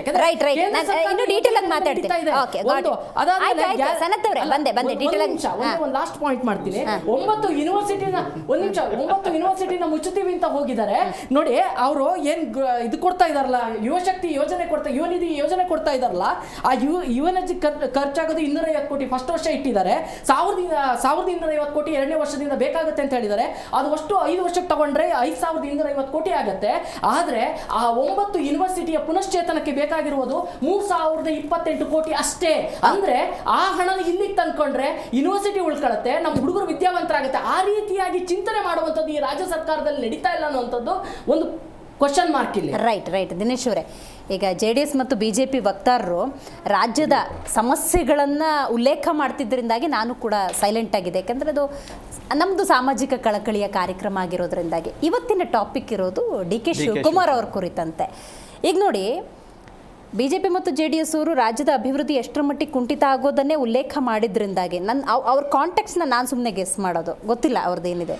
DK ಶಿವಕುಮಾರ್ ಅವರು ರಾಜ್ಯದ ಮುಖ್ಯಮಂತ್ರಿ ಆಗೋದಕ್ಕೆ ಅವರ ತಕರಾರು ಇಲ್ಲ, ಅವರ ಸಪೋರ್ಟು ಇಲ್ಲ ಅನ್ನೋದು ಅವರೇನೋ ಒಪ್ಕೊಂಡಂಗೆ ಆಯಿತು. ಯಾಕೆಂದರೆ ಅವರು ಮಾತಾಡ್ತಿರೋ ಸಬ್ಜೆಕ್ಟ್ ಬೇರೆ ಆಗಿದೆ, ಸಂಬಂಧಪಟ್ಟಂತ ವಿಚಾರ ಅಲ್ಲ.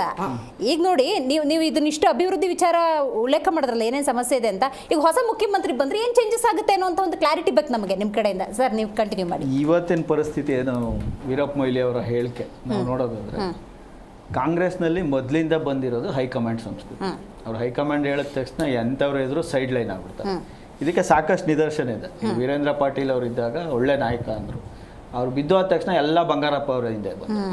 ಬಂಗಾರಪ್ಪ ಅವ್ರು CM ಅಂದ ತಕ್ಷಣ ಎಲ್ಲ ಒಂದೇ ಶಾರ್ಟಲ್ಲಿ ಚೇಂಜ್ ಆದ. ಅದೇ ಬಂಗಾರಪ್ಪ ಎಂಥ ನಾಯಕ, ಅವ್ರು ಹೋದ ಕಡೆ ಅವ್ರನ್ನು ಗೆಲ್ಲಿಸ್ಕೊಡ್ಬೋದು ಅಂಥ ಒಬ್ಬ ನಾಯಕ. ಅವ್ರು ನಿಲ್ಲಿಸ್ತೀವಿ ಅಂದ ತಕ್ಷಣ ವೀರಪ್ಪ ಮೊಯ್ಲಿ ಕಡೆ ಇಮಿಡಿಯೇಟ್ ಸ್ವಿಚ್ ಆಗೋದ್ರು ಎಲ್ಲಾದ್ರೂ. ಅವ್ರಿಗೊಂದು ಪಕ್ಷ ಕಟ್ಟುವಂಥ ಧ್ಯೇಯ ಇದ್ದ ವ್ಯಕ್ತಿನೇ ಮೂಲೆ ಗುಂಪು ಮಾಡ್ಬಿಡ್ತು ಕಾಂಗ್ರೆಸ್. ಅಂದರೆ ಇಲ್ಲಿ ಕಾಂಗ್ರೆಸ್ಸಲ್ಲಿ ಹೈಕಮಾಂಡ್ ಸಂಸ್ಕೃತಿ. ಇವತ್ತು ಏನು ಸಿದ್ದರಾಮಯ್ಯನವ್ರು ಸುತ್ತಮುತ್ತ ಎಲ್ಲ ಜೈಕಾರ ಹೂಕಾರ ಹಾಕೊಂಡು ಓಡಾಡ್ತಿದ್ದಾರೆ. DK ಶಿವಕುಮಾರ್ ಏನಾದ್ರು CM ಅಂದರೆ ರಾತ್ರೋರಾತ್ರಿ ಇಷ್ಟು ಜನ ಹೌದಾ ಶಿಫ್ಟ್ ಆಗೋಯ್ತಾರೆ. ಅವ್ರಿಗೆ ಯಾರಿಗೂ ಹೈಕಮಾಂಡ್ ವಿರುದ್ಧ ಹೋಗುವಷ್ಟು ದಮ್ಮು ತಾಕತ್ತು ಒಬ್ರಲ್ಲೂ ಇಲ್ಲ. changes ಅನ್ನ ನಾವು observe ಮಾಡ್ತಾ ಇದ್ದೀವಿ ಏನ್ ಇವರು ಐಯಿಂದ ಬ್ಯಾಟಿಂಗ್ ಮಾಡ್ತಾ ಇದಾರೆ ಅದು ವರ್ಕ್ ಆಗಲ್ಲ ಆ ಲೆವೆಲ್ಗೆ. ಕಾಂಗ್ರೆಸ್ನಲ್ಲಿ ಆಗಲ್ಲ, ಕಾಂಗ್ರೆಸ್ನಲ್ಲಿ ಶತಸಿದ್ಧ ಆಗೋದಿಲ್ಲ. ಇದು ಒಂದು ಪಾಯಿಂಟ್. ಮತ್ತೆ DK ಶಿವಕುಮಾರ್ ಅವರು ಅಲ್ಲ, ನೀವು ಅದನ್ನ ಅಬ್ಸರ್ವ್ ಮಾಡ್ತಾ ಇದ್ದೀರಾ ರೈಟ್ ನಾವು. ಯಾಕೆಂದ್ರೆ ಇಷ್ಟು ದಿವಸಗಳ ಕಾಲ ಒಪ್ಪಂದಗಳ ಬಗ್ಗೆ ಚರ್ಚೆ ಆಗಿದೆ ಅಂತ ವದಂತಿ ಹಬ್ಬತಾ ಇದ್ದಾಗಲೂ ಕೂಡ ಒಂದಷ್ಟು ಜನ ಬಂದ್ಬಿಟ್ಟು ಸಿದ್ದರಾಮಯ್ಯ ಬಣದವರು ಇಲ್ಲ ಮುಂದಿನ 5 ವರ್ಷ ಸಿದ್ದರಾಮಯ್ಯನವರೇ ಇರ್ತಾರೆ, ಅಂಥದ್ದು ಯಾವುದು ಒಪ್ಪಂದ ಆಗಿಲ್ಲ ಅಂತ ಹೇಳ್ತಿದ್ದರು. ಈಗ ಹಾರ್ಡ್ಲಿ ಒಂದು 3-4 ದಿವಸ ತಗೊಳ್ಳಿ, ನೋ ಸೈಲೆಂಟ್ ಆಗ್ಬಿಟ್ಟಿದ್ದಾರೆ. ವೀರಪ್ಪ ಮೊಯ್ಲಿ ಅವ್ರಿಗೆ ಎಕ್ಸ್ಪೀರಿಯನ್ಸ್ ಆಗಿದೆಯಲ್ಲ, ಇದು ಅವರೇ ಹೇಳ್ತಾ ಇದ್ದಾರೆ. ಅವ್ರು ಎಕ್ಸ್ಪೀರಿಯನ್ಸ್ ಆಗಿರೋದನ್ನ ಬಂಗಾರಪ್ಪ ಅಂತ ನಾಯಕನ ಸೈಡ್ಗಾಗಿ ನಾನು CM ಆದವನು ಯಾವ ಮಹಾ ನಮ್ಮ ಕಾಂಗ್ರೆಸ್ ಅಲ್ಲಿ ಅಂತ ಅವ್ರಿಗೂ ಗೊತ್ತು ಇದೆಲ್ಲ, ಎಕ್ಸ್ಪೀರಿಯನ್ಸ್ ಆಗಿದೆ, ಕ್ಲಾರಿಟಿ ಇದೆ. ಮತ್ತೆ ಇನ್ನ ಒಂದು ಇವ್ರದೇನ್ ಸೀಕ್ರೆಟ್ ಇದೆ, ಅದು 2+3 ಸೀಕ್ರೆಟ್. 2+3 ಸೀಕ್ರೆಟ್. ಫಸ್ಟ್ ಮುಖ್ಯಮಂತ್ರಿ ಆಗೋರು 2 ವರ್ಷ, ಆಮೇಲೆ 3 ವರ್ಷ ಅನ್ನೋದು ಮಾಹಿತಿ ಇರೋದು. ಅಂದ್ರೆ ಈ 2+3 2 ಆಗೋಯ್ತಲ್ಲ, ಇನ್ 3 ಕೊಡಿ ಅಂತ. ಆಮೇಲೆ DK ಶಿವಕುಮಾರ್ ಬಗ್ಗೆ ಹೇಳೋದಾದ್ರೆ ಅವ್ರ ಬಗ್ಗೆ, ಅವರು ಕಾಂಗ್ರೆಸ್ ಅಲ್ಲೇ ಅವರು ಹುಟ್ಟು ಪಡೆದವರು, ಬೇರೆ ಯಾವ ಪಕ್ಷದಲ್ಲೂ ಹುಟ್ಟು ಪಡ್ಕೊಂಡು ಇಲ್ಲೇನೋ ಬಂದು ಅವರು ಇದು ಮಾಡಿದವರು. ಎಂತ CBI ED ಬಂದಾಗ್ಲೇ ಅವರು ಜಗದವ್ರ ಪಕ್ಷಕ್ಕೆ ಅಂಟ್ಕೊಂಡು ಕೂತಿರೋರು. ಇವತ್ತು ಕೂಡ ಅವರು ಪಕ್ಷ ಬಿಟ್ಟು ಹೋಗಲ್ಲ. ಆದ್ರೆ ಅವರಲ್ಲೂ ಗುರುವಿಗೆ ತಿರುಮಂತ್ರ ಹಾಕುವಂತ ಒಂದು ದೊಡ್ಡ ಸ್ಟ್ರಾಟಜಿ ಇದೆ. ಅದನ್ನ ನೀವು ಆಲ್ರೆಡಿ ನೋಡಿದೀರಾ, ಆದ್ರೆ ಮರ್ತು ಬಿಟ್ಟಿದ್ದೀರಾ ಮೀಡಿಯಾದವರಾಗ್ಲಿ ನಾವುಗಳಾಗ್ಲಿ. ಯಾಕಂದ್ರೆ ನಮ್ಗೆ ಜನರಿಗೆ ಶಾರ್ಟ್ ಟರ್ಮ್ ಮೆಮೊರಿ. ನೀವು ಹಿಂದೆ 2018ರಲ್ಲಿ ಇವ್ರದೇ ಸಮ್ಮಿಶ್ರ ಸರ್ಕಾರ ಇತ್ತು, ಯಾರ ಜೊತೆ? ಕುಮಾರಸ್ವಾಮಿ ಅವ್ರ ಜೊತೆ. ಅವಾಗ ಸಿದ್ದರಾಮಯ್ಯನವರು ಶಾಂತಿವನದಲ್ಲಿ ಕೂತ್ಕೊಂಡು ಧರ್ಮಸ್ಥಳದಲ್ಲಿ ಏನ್ ಮಾಡಿದ್ರು? ಅವ್ರದೇ ಸರ್ಕಾರನ, ಅವ್ರದೇ ಫಾಲೋವರ್ಸ್ನ BJP ಕಳಿಸಿ ಸರ್ಕಾರ ಬೀಳಿಸಿ ಕುಮಾರಸ್ವಾಮಿ ಅವ್ರನ್ನ ಡಮ್ಮಿ ಮಾಡಿದ್ರು. It's a very simple. ಇವತ್ತು ಕೂಡ DK ಶಿವಕುಮಾರ್ ಅವರು ಅವ್ರದೇ ಪಕ್ಷದಲ್ಲಿ ಕೂತ್ಕೊಂಡು ಅವ್ರದೇ ಪಕ್ಷನ ಬೀಳಿಸಿ ಸಿದ್ದರಾಮಯ್ಯನವ್ರನ್ನು ಕೂಡ ಡಮ್ಮಿ ಮಾಡಿ ನೆಕ್ಸ್ಟ್ ಎಲೆಕ್ಷನ್ ಮತ್ತೆ ಹೋಗೋಣ ಅಂತಾರೆ. 3 ವರ್ಷ ಇವ್ರಿಗೆ ಬಿಟ್ಬಿಡೋಣ ಬೇಕಾದ್ರೆ ಅಂತ. ಇಲ್ಲೊಂಚೂರು ಕ್ಲಾರಿಟಿ ಕೊಟ್ಬಿಡಿ. ಈಗ ತಮ್ಮ ಪಕ್ಷವನ್ನ ತಾನು ಮೂಲ ಕಾಂಗ್ರೆಸ್ಸಿಗನಾಗಿ ತನ್ನ ಪಕ್ಷ ತನ್ನ ಆಡಳಿತವನ್ನ ಬೀಳಿಸಿ ಅಲ್ಲಲ್ಲ, ಈಗ JDS ಜೊತೆ ಇವ್ರು ಸೆಕ್ಯುಲರ್ ಅಂತ ಹೋಗಿದ್ದ ಸಂಸ್ಕೃತಿ ಏನಾಯ್ತು? ಅವತ್ತೇನ್ ಮಾಡಿದ್ರು ಸಿದ್ದರಾಮಯ್ಯನವರು? ಅವ್ರು ಯೋಚನೆ ಮಾಡಿದ್ರು, ನಾನೇ CM ಆಗಿಲ್ಲ, ನಾನ್ ಕೂತ್ಕೊಂಡು ಏನ್ ಮಾಡ್ಲಿ, ಪಕ್ಷ ಅಧಿಕಾರಕ್ಕೆ ಬಂದ್ರು ನಾವೇನ್ ಮಾಡಕ್ಕಾಗತ್ತೆ, ನನಗೇನ್ ಸಿಕ್ತು? ಈಗ ದರ್ಶನ್ ಅವ್ರು ಹೇಳ್ದಂಗೆ ರಾಜಕೀಯದ ಕನಸುಗಾರ DK ಶಿವಕುಮಾರ್ ಅನ್ನೋ ಒಂದು ದೊಡ್ಡ ವಿಷನ್ ಇದೆ. 28ಕ್ಕೂ ಬರ್ತಾರೆ, 28 ಆಗಲ್ಲ. ಈ ರೀತಿ ಆದ್ರೆ ಒಬ್ರನ್ನ ಡಮ್ಮಿ ಮಾಡ್ಲೇಬೇಕು. ಒಬ್ಬ ಮುಖ್ಯಮಂತ್ರಿ ಆಗ್ಬೇಕು, ಒಬ್ಬ ನಾಯಕ ಆಗ್ಬೇಕಂದ್ರೆ ಇನ್ನೊಬ್ಬ ನಾಯಕನ ಡಮ್ಮಿ ಮಾಡ್ಲೇಬೇಕು. ಡಮ್ಮಿ ಆದಾಗ್ಲೇ ಅವ್ರು ಮುಖ್ಯಮಂತ್ರಿ ಆಗಕ್ ಸಾಧ್ಯ.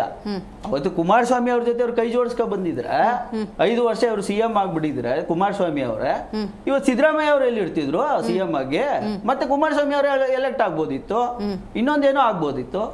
ಇದು ರಾಜಕೀಯದಲ್ಲಿ ನಡೆಯುವಂತ ರಾಜಕೀಯ. ನಾನು ಹೇಳ್ತಾ ಅಲ್ಲ, ಸುದೀರ್ಘ 40 ವರ್ಷಗಳ ರಾಜಕೀಯವನ್ನ ಅರ್ದು ಕುಡಿದಿರೋ ಸಿದ್ದರಾಮಯ್ಯನವರು ಡಮ್ಮಿ ಮಾಡೋದಂದ್ರೆ ಹುಡುಗಾಟವೇ ಅಲ್ಲ. ಇದು ಗುರುವಿಗೆ ತಿರುಮಂತ್ರ ಅಂತ ಇದ್ರೆ ಹೆಸರು. ಅಂದ್ರೆ ನೀವು ಎಂತ ಗುರುನೇ ಇದ್ರು ಶಿಷ್ಯ ಒಂದಾನೊಂದು ಕಾಲಕ್ಕೆ ಗುರುಗೆ ಮಂತ್ರ ಹೇಳ್ತಾನೆ, ಗುರುವನ್ನ ಮೀರಿಸುವಂತ ಶಿಷ್ಯರು ಇದ್ದೇ ಇರ್ತಾರೆ. ಆ ಒಂದು ಸಂಸ್ಕೃತಿ ಇಲ್ಲೂ ನಡೀಬಹುದು. ಯಾಕಂದ್ರೆ ಇದು ನಡ್ಕೊಂಡು ಬರ್ತಾ ಇರುವಂತ ವ್ಯವಸ್ಥೆ. ಈಗ ನೀವು ರಾಜ್ಯದಲ್ಲಿ ಎಲ್ಲಾರನ್ನೂ ನೋಡ್ಕೊ ಬರ್ತಾ ಇದೀವಿ, ನಾವು ಎಲ್ಲಾ ಹಂತದಲ್ಲೂ ನೋಡ್ಕೊ ಬರ್ತಾ ಇದೀವಿ. ಇವೆಲ್ಲ ನೋಡಿದಾಗ ಈಗ DK ಶಿವಕುಮಾರ್ ಅವ್ರಿಗೂ ಹಾಗೆ ಆಗ್ಬೋದು. ಈಗ ನಾನೇ CM ಆಗಿಲ್ಲ ಅಂದ್ಮೇಲೆ ನೆಕ್ಸ್ಟ್ ನಾನು CM ಆಗ್ಬೇಕು 2028ಕ್ಕೆ ಅಂದ್ರೆ ಈಗ ಇವ್ರು ಬಿಟ್ಬಿಡ್ತಾರೆ. 3 ವರ್ಷ ಬೇಕಾದ್ರೆ BJP JDS ಏನೋ ಸರ್ಕಾರ ಮಾಡ್ಕೊಳ್ಳಿ ಅಂತಾನು ಮಾಡ್ಬೋದು. ನೆಕ್ಸ್ಟ್ CM ಆಗಕ್ಕೆ ಈಸಿ ಆಗುತ್ತಲ್ಲ ಅವಾಗ. ಈಗ ಹಿಂದೇನು ಆಡವ್ರೆ ಇವರು ಕಾಂಗ್ರೆಸ್ ಅವರು 2018ರಲ್ಲಿ ಆಳಿದಾರ, JDS ಜೊತೆ ಆಳಿದಾರ ಇವರು, ಆಳಿದಾರ ತಾನೆ, ಮತ್ತೆ ಆಳಿದ್ರು ತಾನೆ. ಮಧ್ಯ ಆಳಿದವ್ರು ಯಾರು? ಬರೀ 3 ವರ್ಷ BJP ಅವ್ರು ಆಳಿದ್ರು, 2 ವರ್ಷ ಅಲ್ಲೂ ಆಳಿದಾರೆ. ಒಪ್ಕೋತೀರಾ? ನೆಕ್ಸ್ಟ್ ಆಳ್ಬಹುದು. ಇದು ಹೊಸ ಸ್ಟ್ರಾಟಜಿ. ಏನು ಇಲ್ಲ 2028ಕ್ಕೆ ಸತೀಶ್ ಜಾರಕಿಹೊಳಿ ಅವರಂತೆ ಮುಖ್ಯಮಂತ್ರಿ. ನಾನು ಹೇಳ್ತಾರೆ ಇದು ಹೊಸ ಸ್ಟ್ರಾಟಜಿ.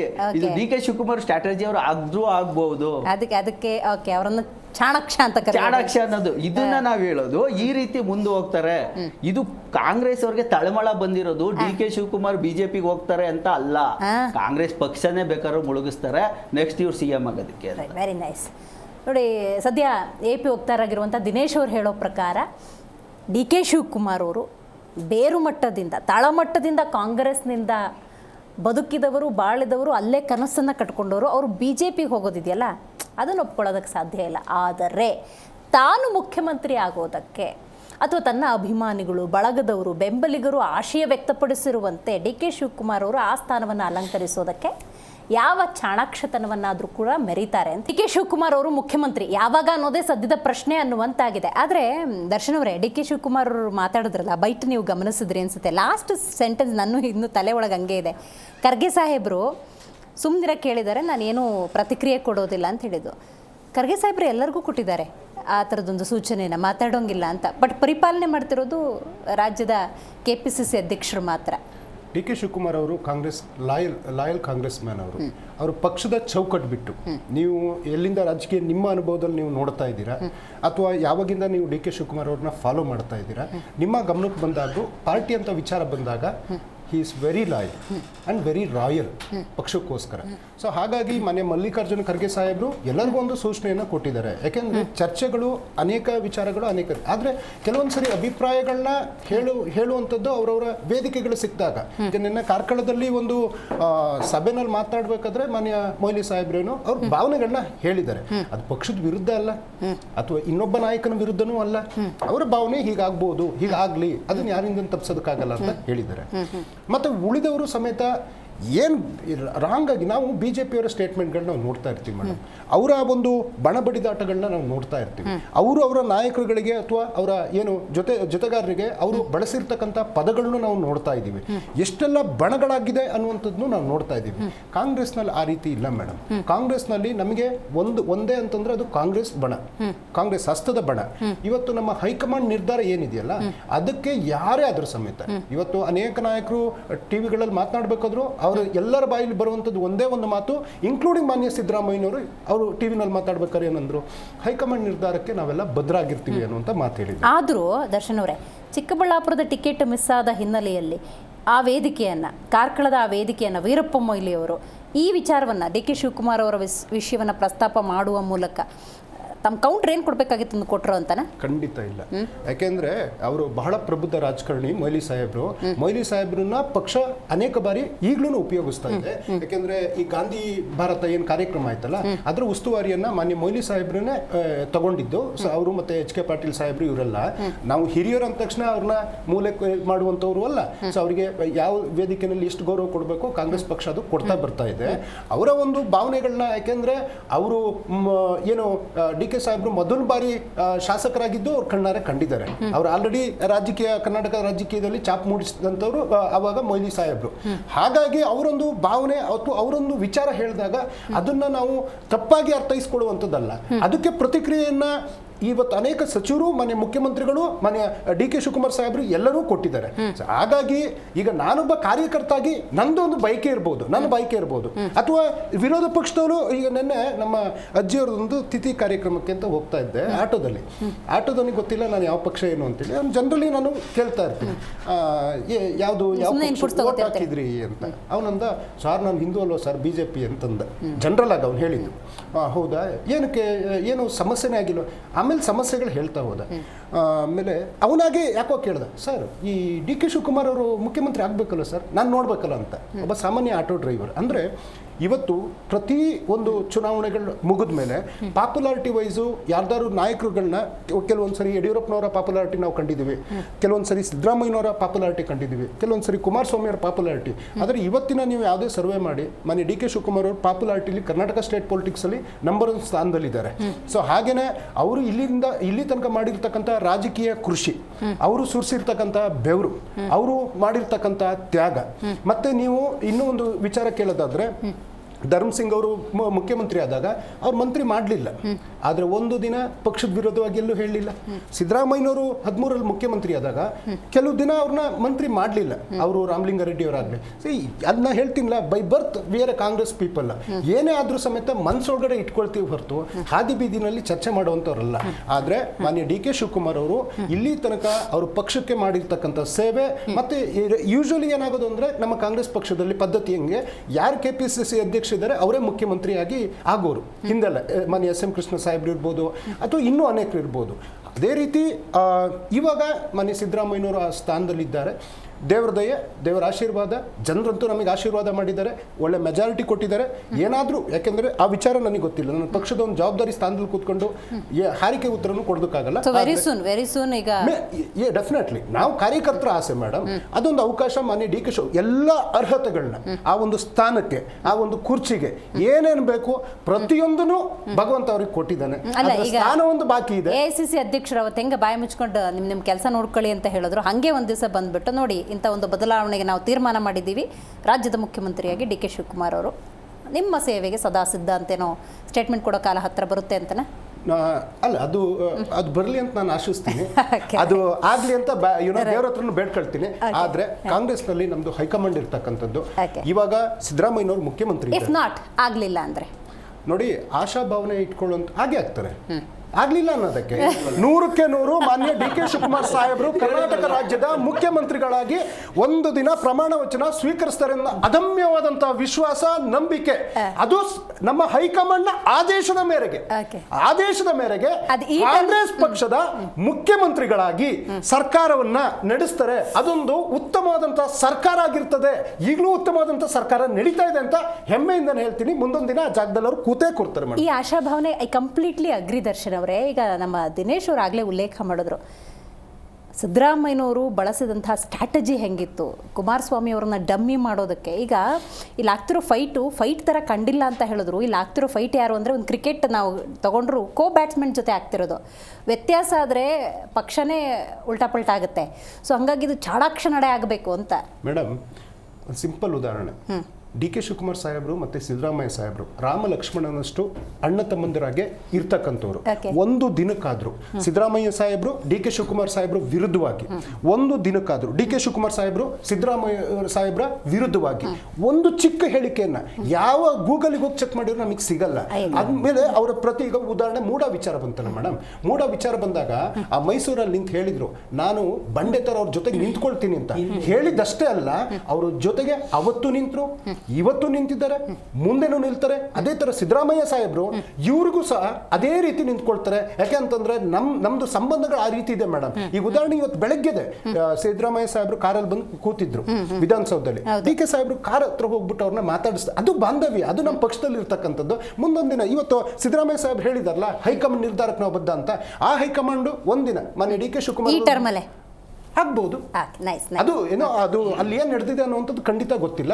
ಆದ್ರೆ ಆಗ್ಲಿ, ಆ ಒಂದು ಶುಭ ಸುದ್ದಿ, ನಾವು ಒಂದು ಹೊಸ ಚೇಂಜಸ್, ಹೊಸ ಮುಖ ನೋಡಿ. ಕಡದಾಳ್ ಮಂಜಪ್ಪನವರು ಒಂದು ತಾಲೂಕು ಮಟ್ಟದಲ್ಲಿ ಹೋರಾಟ ಮಾಡೋರು ಈ ರಾಜ್ಯದ ಮುಖ್ಯಮಂತ್ರಿ ಆಗಿದ್ದಾರೆ. ಸೊ ಹಾಗೇನೆ ಇವತ್ತು ಅತಿ ಹೆಚ್ಚು ವರ್ಚಸ್ಸು ಹೊಂದಿರತಕ್ಕಂಥ ಮಾನ್ಯ ಡಿ ಕೆ ಶಿವಕುಮಾರ್ ಅವ್ರ ಸ್ಥಾನಕ್ಕೆ ಹೋಗ್ಲಿ ಅಂತ ಆಶಾಭಾವನೆಯನ್ನು ಇಟ್ಕೊಂಡಿದ್ದೀನಿ. ಅದು ಹಾಗೇ ಆಗ್ತದೆ ಒಂದಲ್ಲ ಒಂದು ದಿನ. ಅದನ್ನು ಸಮೇತ ಹೈಕಮಾಂಡ್ ನಿರ್ಧಾರ ಯಾವತ್ತಾಗ್ತದೆ ಆ ದಿನ ನಿಮಗೂ ಒಂದು ಬಾಕ್ಸಲ್ಲಿ ಸ್ವೀಟ್ ತಗೊಂಡು ಅವ್ರ ಬಿಜೆಪಿಯವರಿಗೂ JDS ಆಮ್ ಆದ್ಮಿಯವರಿಗೂ ನಾನೇ ಕೈಯಾರ ಕೊಡ್ತೀನಿ ಮೇಡಮ್. ಇಂಥ ಒಂದು ನಿರ್ಧಾರಕ್ಕೆ ಬಂದಾಗ ಸಿದ್ದರಾಮಯ್ಯನ ಬಳದವರು ಹೋಗಲಿ, ಸಿದ್ದರಾಮಯ್ಯನವರು ಸೈಲೆಂಟಾಗಿ ಕೂತ್ಕೊಳ್ಳೋಕೆ ಸಾಧ್ಯತೆ ಇದೆಯಾ ನಾಗೇಂದ್ರ ಅವರೇ? ನೋಡಿ ಮೇಡಮ್, ಇವ್ರು ಹೇಳ್ದಂಗೆ APP ವಕ್ತಾರ ಹೇಳ್ದಂಗೆ ಸಿದ್ದರಾಮಯ್ಯರ ಅಜೆಂಡಾಗಳು ಒಂದಿದೆ, ಅವರು ಕೂಡ ತೀಕ್ಷ್ಣತೆಯಲ್ಲಿದ್ದಾರೆ. ಹೌದು, ನಾನು ಪರಿಪೂರ್ಣ ಮಾಡಿಕೆ ಈಗಾಗಲೇ ಮೂಲಕ ಏನು ಅವ್ರಿಗೆ ವಲಸೆ ಕಾಂಗ್ರೆಸ್ಗಳೆಲ್ಲ ಒಂದು ಟೀಮ್ ಆಗಿ ಮತ್ತು ಮೂಲ ಕಾಂಗ್ರೆಸ್ ಒಂದು ಟೀಮ್ ಆಗಿ ನಿಂತ್ಬಿಟ್ಟಿದ್ದಾರೆ. ಅವ್ರಿಗೆ ಪೂರ್ಣಾವಧಿಯಾಗಿ ಇವರು CM ಸ್ಥಾನನ ಅಲಂಕರಿಸಬೇಕು. ದೇವರಾಜ್ ಅರಸು ಅವರು ಬ್ರೇಕ್ ಮಾಡಬೇಕು, ಅವ್ರು ದಾಖಲೆನ ಬ್ರೇಕ್ ಮಾಡಬೇಕು ಅನ್ನೋದನ್ನೆಲ್ಲ ಸ್ಟೇಟ್ಮೆಂಟ್ನ ಆಲ್ರೆಡಿ ಕೊಟ್ಟಿದ್ದಾರೆ. ಅಂದರೆ ಅವ್ನು ಫಿಕ್ಸ್ ಮೈಂಡ್ ಆಗಿದೆ. ನಮ್ಮ ಗೃಹ ಮಂತ್ರಿಗಳು ವಿಶ್ವಾಸ ಕಳಿಸಿದ್ದಾರೆ. ಸೊ ಒಂದು ಫಿಕ್ಸ್ ಮೈಂಡ್ ಆಗಿದೆ, ಅಲ್ಲೊಂದು ಫಿಕ್ಸ್ ಆಗೋಗಿದೆ, ಬೌಂಡ್ರಿ ಫಿಕ್ಸ್ ಆಗೋಗಿದೆ. ಇವ್ರು 5 ವರ್ಷ ಇವರೇ ಇರಬೇಕು ಅನ್ನೋದು ಫಿಕ್ಸ್ ಆಗೋಗಿದೆ. ಅದನ್ನ ಯಾವುದೇ ಕಾರಣಕ್ಕೂ ಈ ಮೇ ಕಂಪ್ಲೀಟ್ ಅನ್ಕೋತೀನಿ 2 years, ಲಾಸ್ಟ್ 5 years, 7 years ಆಯ್ತು ಅಕ್ಟೋಬರ್ಗೆ. ಸೊ ಹಂಗಾಗಿ ಈಗ ಮೂಲೆ ಕಾಂಗ್ರೆಸ್ಸಿಗರು, ವಲಸೆ ಕಾಂಗ್ರೆಸ್ಸಿಗರು ಎಲ್ಲ ಒಂದು ಸ್ಟ್ರಾಟಜಿಕ್ಸ್ ಮಾಡಿಬಿಟ್ಟು ಸಿದ್ದರಾಮಯ್ಯನ 5 ವರ್ಷ ಪರಿಪೂರ್ಣ ಅಧಿಕಾರದಲ್ಲಿ ನೋಡಬೇಕು, ಅದು ದೇವರಾಜು ಅರಸು ಅವರ ಬ್ರೇಕ್ ಮಾಡೋಕೆ ಅವ್ರ ದಾಖಲೆ ಅನ್ನೋದು ಅವ್ರ ಮನಸ್ಥಿತಿಗೆ ತಗೊಂಡ್ಬಿಟ್ಟಿದ್ದಾರೆ ಈಗಾಗಲೇ. ಹಾಗೆ ಹೈಕಮಾಂಡ್ ಕೂಡ ಕಂಪ್ಲೀಟ್ ಶಾಸಕರಲ್ಲಿ ಇರ್ತಾರೋ ಹೈಕಮಾಂಡ್ ಅಲ್ಲಿ ಇರ್ತಾರೆ, ಕಾರ್ಯಕರ್ತರಲ್ಲಿ ಇರ್ತಾರೋ ಹೈಕಮಾಂಡ್ ಅಲ್ಲಿ ಇರ್ತಾರೆ. ಒಬ್ಬರಿಗೋಸ್ಕರ ಪಕ್ಷನ ಎಲ್ಲೂ ಕಳ್ಕೊಳಕ್ಕೆ ಹೋಗಲ್ಲ. ಪಕ್ಷ ತಂದಿದ್ದಾರೆ, ಸನ್ಮಾನ್ ಡಿ ಕೆ ಶಿವಕುಮಾರ್ ಪಕ್ಷ ಕಟ್ಟಿದ್ದಾರೆ. ಹಾಗಂತ ಪಕ್ಷ ಕಟ್ಟಿದ ತಕ್ಷಣ ಪಕ್ಷದವರಲ್ಲಿ ನಿಮ್ಮ ಜೊತೆ ಇರಬೇಕಲ್ವಾ? ನೀವೊಬ್ಬ ನಾಯಕರನ್ನು ತೋರಿಸ್ಬೇಕಲ್ಲ. ನಿಮಗೆ ಶಾಸಕರು ಸಪೋರ್ಟ್ ಬೇಕು, 138 ಶಾಸಕರು ನಿಮ್ಮ ಜೊತೆ ನಿಲ್ಲಬೇಕು ಮೇನ್ ಆಗಿ. ಎರಡನೇದು, ನೀವೇ ಕಟ್ಟಿ ಬೆಳೆಸಂಥ ಕಾಂಗ್ರೆಸ್ ಪಕ್ಷದಲ್ಲಿ ಕಾರ್ಯಕರ್ತರು ನಿಮ್ಮ ಸಪೋರ್ಟ್ ಆಗಿರಬೇಕು. ಮತ್ತು ಅದೇ ರೀತಿಯಾಗಿ ನಿಮಗೆ ಎಲ್ಲ ಒಂದು ಸಚಿವರು ಏನಿವತ್ತಿದ್ದಾರೆ ಅವರೆಲ್ಲ ಬೆಂಬಲ ನಿಮ್ಗೆ ಬೇಕು. ಅದು ಯಾವುದು ನಿಮ್ಮಲ್ಲಿ ಸಿಗ್ತಾ ಇಲ್ಲಲ್ಲ. ಕಾರ್ಯಕರ್ತರು ಸಪೋರ್ಟ್ ಇಲ್ಲ, ಎಲ್ಲ ಶಾಸಕರು ವಿರುದ್ಧವಾಗಿದ್ದಾರೆ, ಎಲ್ಲ ಶಾಸಕರು ವಿರುದ್ಧ ಸ್ಟೇಟ್ಮೆಂಟ್ ಕೊಡ್ತಾ ಇದ್ದಾರೆ. ಇವತ್ತು ಸತೀಶ್ ಜಾರಕಿಹೊಳಿ ಹೇಳ್ತಾರೆ 28 ನಾನೇ CM ಅಂತ ಇದ್ದಾರೆ. ಇವತ್ತು ರಾಜಣ್ಣ ಅವ್ರು ಹೇಳ್ತಾರೆ ನಮ್ಮ KPCC ಅಧ್ಯಕ್ಷ ಸ್ಥಾನದಲ್ಲಿ ಪೂರ್ಣವಾಗಿ ಸಿಗಬೇಕು, KPCC ಅಧ್ಯಕ್ಷ ಸ್ಥಾನ ಕೊಟ್ಟಿದ್ದೀವಿ, ಅವರು ಪೂರ್ಣವಾಗಿ ನಮ್ಮ ಕೈ ಸಿಗ್ತಾ ಇಲ್ಲ, ಅಲ್ಪಾಧಿಕಾರವಾಗಿ ಸಿಗ್ತಾ ಇದ್ದಾರೆ ನಮ್ಗೆ ಅನ್ನೋ ಸ್ಟೇಟ್ಮೆಂಟ್ ರಾಜಣ್ಣ ಕೊಡ್ತಾರೆ. ಅಂದರೆ ಅವರು KPCC ಸ್ಥಾನಕ್ಕೆ ಮಾತ್ರನೇ ಅವರು ಅಲ್ಲಿ ಒಂದು ಆ ಸ್ಥಾನಕ್ಕೆ ಒಂದು ಅವ್ರು ಸೂಕ್ತರು ಅಂತ ಏನೋ ಒಂದು ಡಿಕ್ಟೇಟ್ ಮಾಡಿಬಿಟ್ರೆ ರಾಜಣ್ಣವರು ಅನ್ನೋದನ್ನ ಇದನ್ನು ನಾವು ಎಲ್ಲೋ ಒಂದು ಕಡೆ ನೋಡಬೇಕಾಗುತ್ತೆ. ಯಾಕಂದರೆ CM ಅವ್ರನ್ನ ಫ್ರೀ ಮಾಡಬೇಕು. ಸಿದ್ದರಾಮಯ್ಯ ಅವ್ರನ್ನ 5 ವರ್ಷ ಪರಿಪೂರ್ಣ ಮಾಡೋಕ್ಕಾದ್ರೆ ಇವರು ಅಧ್ಯಕ್ಷ ಸ್ಥಾನ 5 ವರ್ಷ ಇವರು ಅಧ್ಯಕ್ಷದಲ್ಲಿ ಇರಬೇಕು ಅನ್ನೋದು. ಈಗಿರಬೇಕಾದಾಗ ಇವರು ಸ್ಟ್ರಾಟಜಿಕ್ಸ್ ನೋಡಿ, ಇವತ್ತು DK ಶಿವಕುಮಾರ್ ಮನಸ್ಥಿತಿಗಳು, ಮಾತುಗಳು, ಮತ್ತು ಅವ್ರ ಪರಿಸ್ಥಿತಿಗಳು, ಮತ್ತು ಅವ್ರು ನಡ್ಕೊಂತ ಇರೋ ರೀತಿ ನೀತಿಗಳು ಅವ್ರನ್ನ ಡಿಕ್ಟೇಟ್ ಮಾಡ್ತಾ ಇದೆ. ಅಧಿಕಾರನ ಎಲ್ಲೋ ಒಂದು ಕಡೆ ಅವರು ಸೂಕ್ಷ್ಮವಾಗಿ ಅಲರ್ಟ್ ಆಗ್ತಾರೆ, ನಂಗೆ ಅಧಿಕಾರ ಎಲ್ಲ ಸಿಗೋಲ್ಲೇನೋ ಅನ್ನೋದಾಗ ಅಧಿಕಾರನ ಕಿತ್ಕೊಬೇಕಂತ ಒಂದು ಸ್ಟೇಟ್ಮೆಂಟ್ ಅವರೇ ಕೊಟ್ಬಿಟ್ರು ಅದನ್ನ ನವೆಂಬರ್ ಒಳಗಡೆ ನಾನು ಮಾಡ್ಕೊಬೇಕು ಅನ್ನೋದು. ಅದಾದಮೇಲೆ ಅವ್ರದ್ದೇ ಒಂದು ಸ್ಟೇಟ್ಮೆಂಟ್ ಇವತ್ತು 4 ಪೋರ್ಟ್ಫೋಲಿಯೋ ಇಕ್ಕಿದ್ದಾರೆ. ಜನ ಕೂಡ ಕೇಳ್ತಾರೆ, ಇವತ್ತು 4 ಪೋರ್ಟ್ಫೋಲಿಯೋ ಇಟ್ಕೊಂಡು DK ಶಿವಕುಮಾರ್ ಅವರು ಏನೂ ಮಾಡಲಿಲ್ಲ, ಏನೂ ಸಾಧನೆ ಇಲ್ಲ. ಆ 4 ಪೋರ್ಟ್ಫೋಲಿಯೋ ತಗೊಂಡು ಯಾವ ಇಲಾಖೆಗೆ ಎಷ್ಟು ಸ್ಥಾನಮಾನ ಕೊಟ್ಟವ್ರೆ, ಎಷ್ಟು ಅಭಿವೃದ್ಧಿ ಕೊಟ್ಟಾರೆ, ಅಲ್ಲೇನೇನು ಅವ್ರ ಸಾಧನೆಗಳೇನು ಅಂತ ಜನ ಕೂಡ ಮಾತಾಡ್ತಾರೆ. ಇವತ್ತು CM ಆಗಿ ಮಾಡೋದಾದ್ರೆ ಏನು, ಇವರು DCM ಆಗಿ ಇದು ಮಾಡ್ದಿತ್ತು CM ಆಗಿ ಮಾಡೋದೇನೋ ಅನ್ನೋ ಪ್ರಶ್ನೆ ಬರ್ತದೆ. ಹಂಗೆ ಬಂದಾಗ ಏನಾಗುತ್ತೆ ನೋಡಿ, ಒಂದು ತುಂಬ ಜವಾಬ್ದಾರಿ ಇರೋಂಥ ಒಬ್ಬ ಸಚಿವರು ಮತ್ತು DCM ಪೋಸ್ಟ್ ಸ್ಥಾನಮಾನದಲ್ಲಿರೋಂಥವ್ರು, ಬೆಂಗಳೂರು ನಗರಾಭಿವೃದ್ಧಿ ಅದು ಇಲಾಖೆಯಲ್ಲಿರೋಂಥ ಸಚಿವರು ಅವ್ರು ಹೇಳ್ಬೇಕಾದೇನು, ದೇವರೇ ಬಂದ್ರು ಬೆಂಗಳೂರಿನ ಅಭಿವೃದ್ಧಿ ಮಾಡೋಕ್ಕಾಗಲ್ಲ ಅನ್ನೋ ಸ್ಟೇಟ್ಮೆಂಟ್ ಇದೆಯಲ್ಲ, ಈ ಜನ ಏನಂತ ತಿಳ್ಕೊಂತಾರೆ. ಹಂಗಾರೆ ಏನು ಬೇಕು ಅಂತ ಬರಬೇಕು ಅಂತ ಒಂದು ಮಾತು. ಇನ್ನೊಂದು ಮೊನ್ನೆ ನೋಡಿವಿ ಒಂದು ಯಾವುದೋ ಒಂದು ಕಾರ್ಯಕ್ರಮದಲ್ಲಿ ಸಿನಿಮಾ ಕಾರ್ಯಕ್ರಮ, ಸಿನಿಮಾದವ್ರದ್ದು ತಾರೆಗಳದೊಂದು ಕಾರ್ಯಕ್ರಮದಲ್ಲಿ ನೋಡಿದೆ. ಆ ಸ್ಟೇಟ್ಮೆಂಟು ಸಿನಿಮಾದವ್ರಿಗೆ ಏನು ಯಾವ ಕಾರಣಕ್ಕೆ ಕೊಟ್ಟರು, ಇಲ್ಲ ಸಿನಿಮಾದವ್ರು ಕೊಟ್ಟರೆ ಸಿನಿಮಾದವ್ರ ಮುಖಾಂತರ ಅವ್ರ ಜೊತೆ ಏನು ಅವ್ರ ವಿರುದ್ಧವಾಗಿರೋಂಥ ಎಲ್ಲ ಶಾಸಕರುಗಳಿಗೇನು ಕೊಟ್ರ, ಎಲ್ಲರೂ ನಟ್ಟು ಬೋಲ್ಟು ಟೈಟ್ ಮಾಡ್ತಾ ಇದ್ದೀನಿ, ಇದು ನನಗೆ ಸಂಬಂಧ ಇದ್ದಿದ್ದ ವಿಚಾರ, ಇದು ನನಗೆ ಸಂಬಂಧ ಇದ್ದಿದ್ದ ಕಾರ್ಯಕ್ರಮ, ಆದರೂ ಸಿನಿಮಾ ತಾರೆಗಳಿಗೆ ಹೇಳ್ತಾ ಇದ್ದೀನಿ ಎಲ್ಲರಿಗೂ ನಟ್ಟು ಬೋಲ್ಟು ಟೈಟ್ ಮಾಡ್ತೀನಿ ಅಂದರೆ ಉದ್ದೇಶ ಇದು ಇಂಡೈರೆಕ್ಟ್ ಆಗಿ ಅವರು ಇರೋಂಥ ಒಂದು ವಿರೋಧ ಇರೋಂಥ ಬಣಗಳಿಗೆ ಏನಾದ್ರು ಇದನ್ನೇನು ಕೊಟ್ರ ಅನ್ನೋದು ಕೂಡ ಒಂದು ಸ್ಟ್ರಾಟಜೀಸ್ ಕ್ರಿಯೇಟ್ ಆಗ್ತಾ ಇದೆ. ನೀವು ಹೇಳೋದು ಹೆಂಗಿದೆ ಅಂದ್ರೆ DK ಶಿವಕುಮಾರ್ ಅವರು ಒಂದು ಪಕ್ಷ ಅವ್ನ ವಿರೋಧ ಆಗೋದ್ರೆ ಎಲ್ಲರೂ ನಟ್ಟು ಬೋಲ್ಟು ಟೈಟ್ ಮಾಡ್ತೀನಿ, ಅಲ್ಲ ಗಾಟ್ ಇಟ್, ಒಂದು ಡಿಕ್ಟೇಟರ್ಶಿಪ್ ಬಂದ್ಬಿಡುತ್ತೆ ಅಂತನಾ? ಹೌದು, ಸರ್ವಾಧಿಕಾರ. ಎಸ್, ಇವಾಗ ಹಂಗೆ ಕಾಣಿಸ್ತಿದೆಯಲ್ಲ. ಇವಾಗ ನೋಡಿ, ಇವಾಗ ಅವರು ಹೈಕಮಾಂಡ್ನೇ ವಿರುದ್ಧವಾಗಿ ಹೋಗ್ತಾ ಇದ್ದಾರೆ, ವಿರುದ್ಧ ದಿಕ್ಕಲ್ಲಿ ಹೋಗ್ತಾ ಇದ್ದಾರೆ ಹೈಕಮಾಂಡ್. ಮಲ್ಲಿಕಾರ್ಜುನ ಖುದ್ದು ಹೇಳಿದ್ದಾರೆ, ಹೋಗ್ಬೇಡಪ್ಪ ಕುಂಭಮೇಳಕ್ಕೆ ಹೋಗಬೇಡಿ, ಅದನ್ನ ಯಾಕೆ ಹೋದ್ರಿ ಇವರು, ನಾನು ಹಿಂದುವಾಗಿ ಹುಟ್ಟಿದ್ದೀನಿ, ಹಿಂದುವಾಗಿ ಜೀವಿಸ್ತೀನಿ, ಹಿಂದುವಾಗಿ ಸಾಯ್ತೀನಿ. ಅಲ್ಲಿ ಒಂಚೂರು ಪಾಸ್ ತಗೋಣ ನಾಗೇಂದ್ರವ್ರೆ. ನೋಡಿ, ಮಲ್ಲಿಕಾರ್ಜುನ್ ಖರ್ಗೆ ಅವ್ರು ಹಂಗೆ ಹೇಳ್ಬಿಟ್ರು. ಈ ಕಡೆ ಏನೇ ಅಂದರೂ ಆಂತರ್ಯದಲ್ಲಿ ಒಂದು ಧರ್ಮ ಅನ್ನೋದಿರುತ್ತೆ, ಹಿಂದೂ ಅನ್ನೋ ಭಾವನೆ ಇರುತ್ತೆ, ಭಕ್ತಿ ಅನ್ನೋದಿರುತ್ತೆ, ಹೋಗಿ ಬಂದರು. ಆ ಸಿಚುವೇಶನ್ ಇತ್ತು ನೋಡಿ, BJP ಹೋಗ್ತಾರಂತೆ, BJPಯಿಂದ ಮುಖ್ಯಮಂತ್ರಿ ಸ್ಥಾನವನ್ನು DK ಶಿವಕುಮಾರ್ ಅಲಂಕರಿಸ್ತಾರಂತೆ. ಈ ಕಡೆ ಸುರೇಶ್ ಗೌಡ್ರು ಕೂಡ ಹೃದಯಪೂರ್ವಕವಾಗಿ ಸ್ವಾಗತ ಮಾಡ್ತೀನಿ. ನಿಮ್ಮ ಸ್ಥಿತಿ ಹೆಂಗಾಗಿತ್ತಾಗ ಅಂತ ಒಂಥರ ನಮ್ಮ ಸ್ಥಿತಿ ಏನು ಅದರ ಬದಲು ಏನು ಆಗೋದೇನಿಲ್ಲ. ಇಲ್ಲಿ ನಮ್ಮ ಸ್ಥಿತಿ ಇಲ್ಲ, ಅವ್ರು ಅಧಿಕಾರಕ್ಕೋಸ್ಕರ ಏನು ಬೇಕಾದ್ರೂ ಮಾಡ್ತಾ ಇದ್ದಾರೆ. ಅಧಿಕಾರಕ್ಕೋಸ್ಕರ ಇವತ್ತು ಕಾಂಗ್ರೆಸ್ ಸಹಕಾರ ಸಿಗ್ಲಿಲ್ಲ, BJPಯಲ್ಲಿ ಮತ್ತು ಹಿಂದುತ್ವ ಅಜೆಂಡದ ಮೇಲೆ ಅವ್ರ ಅಧಿಕಾರ ಹಿಡಿಬೇಕನ್ನೋ ಮನಸ್ಥಿತಿ ಬಂದಾಗ ಅವ್ರು ಆ ಸ್ಥಿತಿ ಬರ್ತಾ ಇದ್ದಾರೆ. ಅದರಿಂದ JDS ಪಕ್ಷಕ್ಕೆ ಏನು ತೊಂದರೆ ಆಗಲ್ಲ. ಇದೇ JDS ಪಕ್ಷದಲ್ಲಿ ಮೈತ್ರಿ ನಾವು BJP ಸರ್ಕಾರ ಜೊತೆಲಿದ್ವಿ, ಕಾಂಗ್ರೆಸ್ ಸರ್ಕಾರದಲ್ಲಿ ಇದು ನೋಡಿದ್ವಿ. ಇವತ್ತು BJP ಸರ್ಕಾರದಲ್ಲಿ, JDS ಸರ್ಕಾರದಲ್ಲಿ ಇವರೇನಾದ್ರೂ ಬಂದು ಇಲ್ಲಿ CM ಔಟ್ ಅಂದರೆ ಇಲ್ಲಿ ಏನು ಎದುರಂಥದ್ದೇನಿಲ್ಲ. ಯಾಕಂದರೆ ನಾವು ಇದೇ ಪಕ್ಷದಲ್ಲಿ, JDS ಪಕ್ಷದಲ್ಲಿ ಸನ್ಮಾನ್ಯ ದೇವೇಗೌಡರು ಪ್ರಧಾನಮಂತ್ರಿ ಆಗಿದ್ದಾರೆ, ಇದೇ ಪಕ್ಷದಲ್ಲಿ 3 ಸತಿ CM ಆಗಿದ್ದೀವಿ. ನಾವು ಯಾರ ಮೇಲೆ ಡಿಪೆಂಡೆಡ್ ಇಲ್ಲ, ಅವರಾಗಿ ಬಂದು ಡಿಪೆಂಡೆಡ್ ಆಗಿರೋದು ನೀವು ನೋಡಿದ್ದೀವಿ. ಲಾಸ್ಟ್ 2018 ಮೈತ್ರಿ ಸರ್ಕಾರ ಅವರೇ ಬಂದಿದ್ದಾರೆ. ಈ ರಾಜಕೀಯದಲ್ಲಿ ಯಾರು ಶತ್ರುಗಳಲ್ಲ, ಮಿತ್ರಗಳಲ್ಲ. ಹೌದು, ಬಟ್ ಈ ಸಿಚುವೇಶನ್ ನಾವು ನೋಡ್ಬಿಟ್ಟಿದ್ದೀವಲ್ಲ, DK ಶಿವಕುಮಾರ್ ಅವರು ಅಂದಾಗ, HD ಕುಮಾರಸ್ವಾಮಿ ಅವರು ಅಂದಾಗ ನೋಡ್ಬಿಟ್ಟಿದ್ದೀವಲ್ಲ, ಅದನ್ನ ಆ ಸಿಚುವೇಶನ್ ಹೆಂಗೆ ನೀವು ಫೇಸ್ ಮಾಡ್ತಿದ್ದೀರಿ? ನೋಡಿ ಮೇಡಮ್, ಅದೇನಾಗುತ್ತೆ ಅಂತಂದಾಗ ಅಧಿಕಾರ ಅನ್ನೋದು ಎಲ್ಲರಿಗೂ ಮುಖ್ಯವಾಗಿ ಇದ್ದೇ ಇರುತ್ತೆ. ಈಗ ಅವರೇನೋ BJP ಬಂದರೆ ಸ್ವಾಗತ ಮಾಡೇ ಮಾಡ್ತೀವಿ, NDA ಸರ್ಕಾರದಲ್ಲಿ ಅವ್ರು BJP ಬಂದು ಸರ್ಕಾರ ನಡೆಸಿದ್ರೆ ಸ್ವಾಗತ ಮಾಡೇ ಮಾಡ್ತೀವಿ. ನಾವು ಅದಕ್ಕೆ ವಿರೋಧ ಮಾಡಲ್ಲ, ನಾವು NDA ಆಗಿದ್ದೀವಿ ಮೈತ್ರಿ ಸರ್ಕಾರದಲ್ಲಿ. ಅದೇ ರೀತಿ ಇವತ್ತು ಸಚಿವರು ಸ್ಟೇಟ್ಮೆಂಟ್ಗಳು, ಇವತ್ತು ಒಂದು ಕಡೆ ಇವರು CM ಸ್ಥಾನಗಳಿಗೆ ಹಿಂಗೆ ಹೋರಾಟ ಮಾಡೋದು, ಇವ್ರದೇ ಆದ ಸಚಿವರು ಕೊಡ್ತಾರೆ ಸ್ಟೇಟ್ಮೆಂಟ್ಗಳೇನು, ಇವ್ರದೇ ಆದ ಜಮೀರು ಕೈ ಹಾಕಿದ್ರೆ ಭಸ್ಮಾಗಿ ಹೋಗ್ತೀರಿ. ಯಾರು ವಿಚಾರ ಕೇಳಿದ್ರು ಅಂದರೆ ಅವ್ರ ಮನಸ್ಥಿತಿ ಎಷ್ಟು ಪ್ರೇಮ್ ಆಗಿದೆ ಅಲ್ಲಿ ಅಂದರೆ CM ಸಿದ್ದರಾಮಯ್ಯ ಅವ್ರ ಜೊತೆ ಒಂದು ಪ್ರೇಮ್ ಕ್ರಿಯೇಟ್ ಆಗಿದೆ. ಇವರು 5 ವರ್ಷ ಪರಿಪೂರ್ಣ ಮಾಡೋಕೆ ಇವರೆಲ್ಲರೂ ಕೋಟೆ ಕಟ್ಟಿದ್ದಾರೆ. ಈ ಕೋಟೆನ ಬೇಯಿಸಕ್ಕಂತೂ DK ಶಿವಕುಮಾರ್ ಕೈ ಸಾಧ್ಯನೇ ಇಲ್ಲ. ಒಂದು ಎರಡನೇ ವಿಚಾರ, ಅದಾದ್ಮೇಲೆ ಇವತ್ತು ಜಾರ್ಜ್ ಅವ್ರ ಹೇಳಿಕೆ, ಆ ಜಾರ್ಜ್ ಅವ್ರ ಹೇಳಿಕೆ ಒಂದು ಸ್ಟೇಟ್ಮೆಂಟ್ ತಗೋಬೇಕಾಗುತ್ತೆ. ಯಾಕಂದ್ರೆ ಅವರು ಒಂದು ಗೌರವ ಸ್ಥಾನದಲ್ಲಿ ಕುಂತಿರೋಂಥ ಜಾರ್ಜ್ ಅವರು ನಾವು ತಿಂಗಳು ಸಂಬಳ ಕೊಡ್ತೀನ ಅಂತ ಹೇಳಿದ್ರು. ಯಾಕೆ ಹೇಳಿದ್ರು? ಈ ತಿಂಗಳು ಸಂಬಳಕ್ಕೆ ಏನಾರು ಅರ್ಜಿಗಳು ಹಾಕಿದ್ರು, ಹೇಳ್ಕೊಟ್ಟು ಜನಸಂಖ್ಯೆ ಹೋಗ್ಬಿಟ್ಟು ಮನೆಗೇನೋ ಅರ್ಜಿ ಹಾಕಿದ್ರೆ ಗ್ಯಾರಂಟಿ ನಮ್ಮ ಕೊಡಿ ಅಂತ ಹಾಕೊಂಡಿದ್ರ. ಸೊ ಇವರು ಒಂದು ಆಯ್ತಾಯ್ತ ಸಚಿವರು ಹೇಳೋಂಥ ಸ್ಟೇಟ್ಮೆಂಟು. ಇವತ್ತು ಕಾರ್ಕಳದಲ್ಲಿ ವೀರಪ್ಪ ಮೊಯ್ಲಿ ಹೇಳ್ತಾ ಇದ್ದಾರೆ, ವೀರಪ್ಪ ಮೊಯ್ಲಿ ಮುನ್ಸೂಚನೆ ಗೊತ್ತಾಗ್ತಾ ಇದೆ, ಡಿ ಕೆ ಶಿವಕುಮಾರ್ ಪಟ್ಟರೆ ಪಕ್ಷ ಇರಲ್ಲ, ಅವ್ರಿಗೆ CM ಸ್ಥಾನ ಕೊಡಲಿ ಅಂದ್ರೆ ಪಕ್ಷನೇ ಉಳಿಯಲ್ಲ. ಇವತ್ತು ಅವ್ರು CM ಸ್ಥಾನ ಕೊಟ್ಟರೆ ಮಾತ್ರ ಪಕ್ಷ ಉಳಿಯೋದು, ಅದು ಐತಿಹಾಸಿಕ ತೀರ್ಮಾನವಾಗಿದೆ. ಆಮೇಲೆ ಇವತ್ತು ಗೋಮಟೇಶ್ವರ ತರ ಬೆಳಿಬೇಕು, ಅವರು ಪ್ರಸಿದ್ಧ ಆಗಬೇಕು ಅಂತಾನೂ ಹೇಳ್ತಾ ಇದ್ದಾರೆ. ಅಂದ್ರೆ ಏನಂದ್ರೆ ಕಾಂಗ್ರೆಸ್ ಉಳಿಬೇಕಂದ್ರೆ ಡಿ ಕೆ ಶಿವಕುಮಾರ್ ಇರ್ಬೇಕು ಅನ್ನೋದು ವೀರಪ್ಪ ಮೊಯ್ಲಿ ಅವರ ಒಂದು ಸಂಕಟದ ಮಾತು. ಅದಿರ್ಲಿ. ಇನ್ನೊಂದ್ ಕಡೆ ಇವತ್ತೇನು ಹೇಳ್ತಾ ಇದ್ದಾರೆ, ಇವತ್ತು ಡಿ ಕೆ ಶಿವಕುಮಾರ್ನ KPCC ಅಧ್ಯಕ್ಷ ಸ್ಥಾನ ಮುಂದುವರ್ಸ್ಕೊಂಡು ಹೋಗೋದು ಒಂದೇ ಚಿಂತನೆ ಹೇಳಿದ್ದಾರೆ, CM ಸ್ಥಾನ ಕೊಡೋ ಚಿಂತೆ ಇಲ್ಲ. ಆದ್ರೆ ಇವರು CM ಸ್ಥಾನಕ್ಕೆ ನಾನು ಏನಾದರೂ ಆಗಲಿ, ನನಗೆ ಅಧಿಕಾರನೇ ಮುಖ್ಯ, ಜನ ಅಭಿವೃದ್ಧಿ ಮುಖ್ಯ ಅಲ್ಲ, ರಾಜ್ಯದ ಅಭಿವೃದ್ಧಿ ಮುಖ್ಯ ಅಲ್ಲ, ನಂಗೆ CM ಸ್ಥಾನನೇ ಮುಖ್ಯ ಅಂತೇಳಿ ಇವರು ಬರೀ CM ಸ್ಥಾನಕ್ಕೆ ಹೋರಾಡ್ತಾ ಇದ್ದಾರೆ. ಇದು ಯಾವುದೇ ಕಾರಣಕ್ಕೂ ಕೂಡ ಅಷ್ಟು ಸುಲಭವಾಗಿ ಒಂದು ಸಿದ್ದರಾಮಯ್ಯ ಮಾಡ್ತಾ ಇರೋಂಥ ಒಂದು ಕೋಟೆನ ಭೇದಿಸಿ ಇವರು ರಾಜ್ಯದ ಮುಖ್ಯಮಂತ್ರಿ ಆಗೋದು ಅಷ್ಟು ಸುಲಭವಾದ ಕೆಲಸ ಅಲ್ಲ. ಸಿದ್ದರಾಮಯ್ಯನವರು ಅಂದ್ರೆ ಅಷ್ಟು ಸುಲಭದ ಮಾತಲ್ಲ. ಸುದೀರ್ಘ 40 ವರ್ಷದ ರಾಜಕೀಯದ ಅನುಭವವನ್ನು ಅರೆದು ಕುಡಿದಿರುವಂಥ ವ್ಯಕ್ತಿತ್ವ. ಅಫ್ಕೋರ್ಸ್ ಇವತ್ತು BJPನೋ ಅಥವಾ ಸ್ವಪಕ್ಷದಿಂದನೋ CM ಆಗುವಂಥ ಆಸೆ ಆಕಾಂಕ್ಷೆಯನ್ನು ವ್ಯಕ್ತಪಡಿಸಿದ್ರು ಕೂಡ ಅದಷ್ಟು ಸುಲಭ ಅಲ್ಲ. ಹೈಕಮಾಂಡ್ ಬಾಯಿಂದ ಮಾತನ್ನು ಹೇಳಿಸೋದು ಅಷ್ಟು ಸುಲಭ ಅಲ್ಲ ಸನತ್ತವರೇ. ಅಲ್ಲ, ಈಗ DKಶಿ ಅವರ ನಡೆ ಬಗ್ಗೆ ಕೆಲವೊಂದು ವಿಚಾರಗಳನ್ನು ಹೇಳಿದ್ರು. ಅವರು ಹಿಂದುತ್ವದ ಅಜೆಂಡಾ ನೋಡಿ, ಎಲ್ಲೋ ಒಂದು ಕಡೆ ಈ ಕಪಾಲಿ ಬೆಟ್ಟವನ್ನು ಯಾರದ್ದೋ ಓಲೈಕೆಗೋಸ್ಕರ ಅದನ್ನು ಬಿಟ್ಟು ಏಸು ಬೆಟ್ಟ ಮಾಡಿದಂಥ ಒಂದು ವಿಚಾರ ಇರ್ಬೋದು, ಮಂಗಳೂರಿನ ಬಾಂಬ್ ಸ್ಫೋಟದ ವಿಚಾರದಲ್ಲಿ ಬ್ರದರ್ಸ್ ಅಂತ ಹೇಳಿರ್ತಕ್ಕಂಥ ವಿಚಾರ ಇರ್ಬೋದು. ಇವೆಲ್ಲವೂ ಇದ್ದವಾಗ ಇಲ್ಲಿ ಒಂದು ನೀವು ಪಕ್ಷವನ್ನಾಗಿ ನೋಡಿದವಾಗ ಒಂದು ವಿಚಾರವನ್ನು ಇಲ್ಲಿ ಅರ್ಥ ಮಾಡ್ಕೋಬೇಕು. ಈ ಅಹಿಂದ ಮತಗಳು ಅಥವಾ ಅಹಿಂದ ಮತಗಳು ಪ್ಲಸ್ ಈ ಮುಸ್ಲಿಂ ಮತಗಳೇನಿದಾವಲ್ಲ ಅದನ್ನ ಸೆಗ್ರಿಗೇಟ್ ಮಾಡುವಂತ ಕೆಲಸವನ್ನ ಒಂದು ಕಡೆ ಸಿದ್ದರಾಮಯ್ಯ ಸಾಹೇಬರು ಮಾಡ್ತಾ ಇದ್ದಾರೆ. ಇನ್ನೊಂದು ಕಡೆ ಈ ಹಿಂದುತ್ವದ ಮತಗಳು ಎಲ್ಲೋ ಒಂದು ಕಡೆ ನಮ್ಮನ್ನ ಕೈ ತಪ್ಪಿ ಹೋಗುತ್ತೆ ಅನ್ನುವಂಥ ಒಂದು ವಿಚಾರ ಬಂದಂಥ ಸಂದರ್ಭದಲ್ಲಿ ಕುಂಭಮೇಳಕ್ಕೆ ಹೋಗ್ತಾರೆ, ಇಶಾ ಫೌಂಡೇಶನ್ ಅಲ್ಲಿ ಶಿವರಾತ್ರಿ ಆಚರಣೆಯನ್ನ ಮಾಡ್ತಾರೆ. ಯಾಕೆ ಎಲ್ಲೋ ಒಂದು ಕಡೆ ಈ ವರ್ಗವನ್ನು ಸಮೇತ ನಾವು ನಿಮ್ಮೊಟ್ಟಿಗೆ ಇದೀವಿ ಅಂತ ತೋರಿಸ್ಕೊಳ್ಳುವಂಥ ಪ್ರಯತ್ನವನ್ನ ಮಾಡಿರ್ಬೋದೇ ಹೊರತು ಮತ್ತೆ ಇದರಲ್ಲಿ ಇರುವಂಥ ಊಹಾಪೋಹಗಳನ್ನ ಹೆಚ್ಚು ಇದು ಮಾಡುವಂಥದ್ದಲ್ಲ. ಯಾಕೆಂತ ಹೇಳಿದ್ರೆ ಬಿಜೆಪಿ ಅಂತ ಹಲವಾರು ಪ್ರಯತ್ನಗಳನ್ನು ಮಾಡಿರೋದ್ರಿಂದಾಗಿ ನಾವು ಯಾವ ಪ್ರಯತ್ನಗಳನ್ನು ಈ ವಿಚಾರದಲ್ಲಿ ಮಾಡಿಲ್ಲ. ಒಂದು ನೀವು ಅರ್ಥ ಮಾಡ್ಕೋಬೇಕಾಗಿದ್ದು ಏನು ಅಂತ ಹೇಳಿದ್ರೆ, ಇಲ್ಲಿ ಇವರು ಮಾತಾಡ್ತಾ ಸತೀಶ್ ಜಾರಕಿಹೊಳಿ ವಿಚಾರವನ್ನು ಸಮೇತ ಹೇಳಿದ್ರು. ಸತೀಶ್ ಜಾರಕಿಹೊಳಿ ಒಂದೇ ಕುಟುಂಬ ಮೂರು ಇದನ್ನ ಪೊಸಿಷನ್ ಪಾರ್ಟಿ ಒಳಗಡೆ ಹೋಲ್ಡ್ ಮಾಡಿದೆ.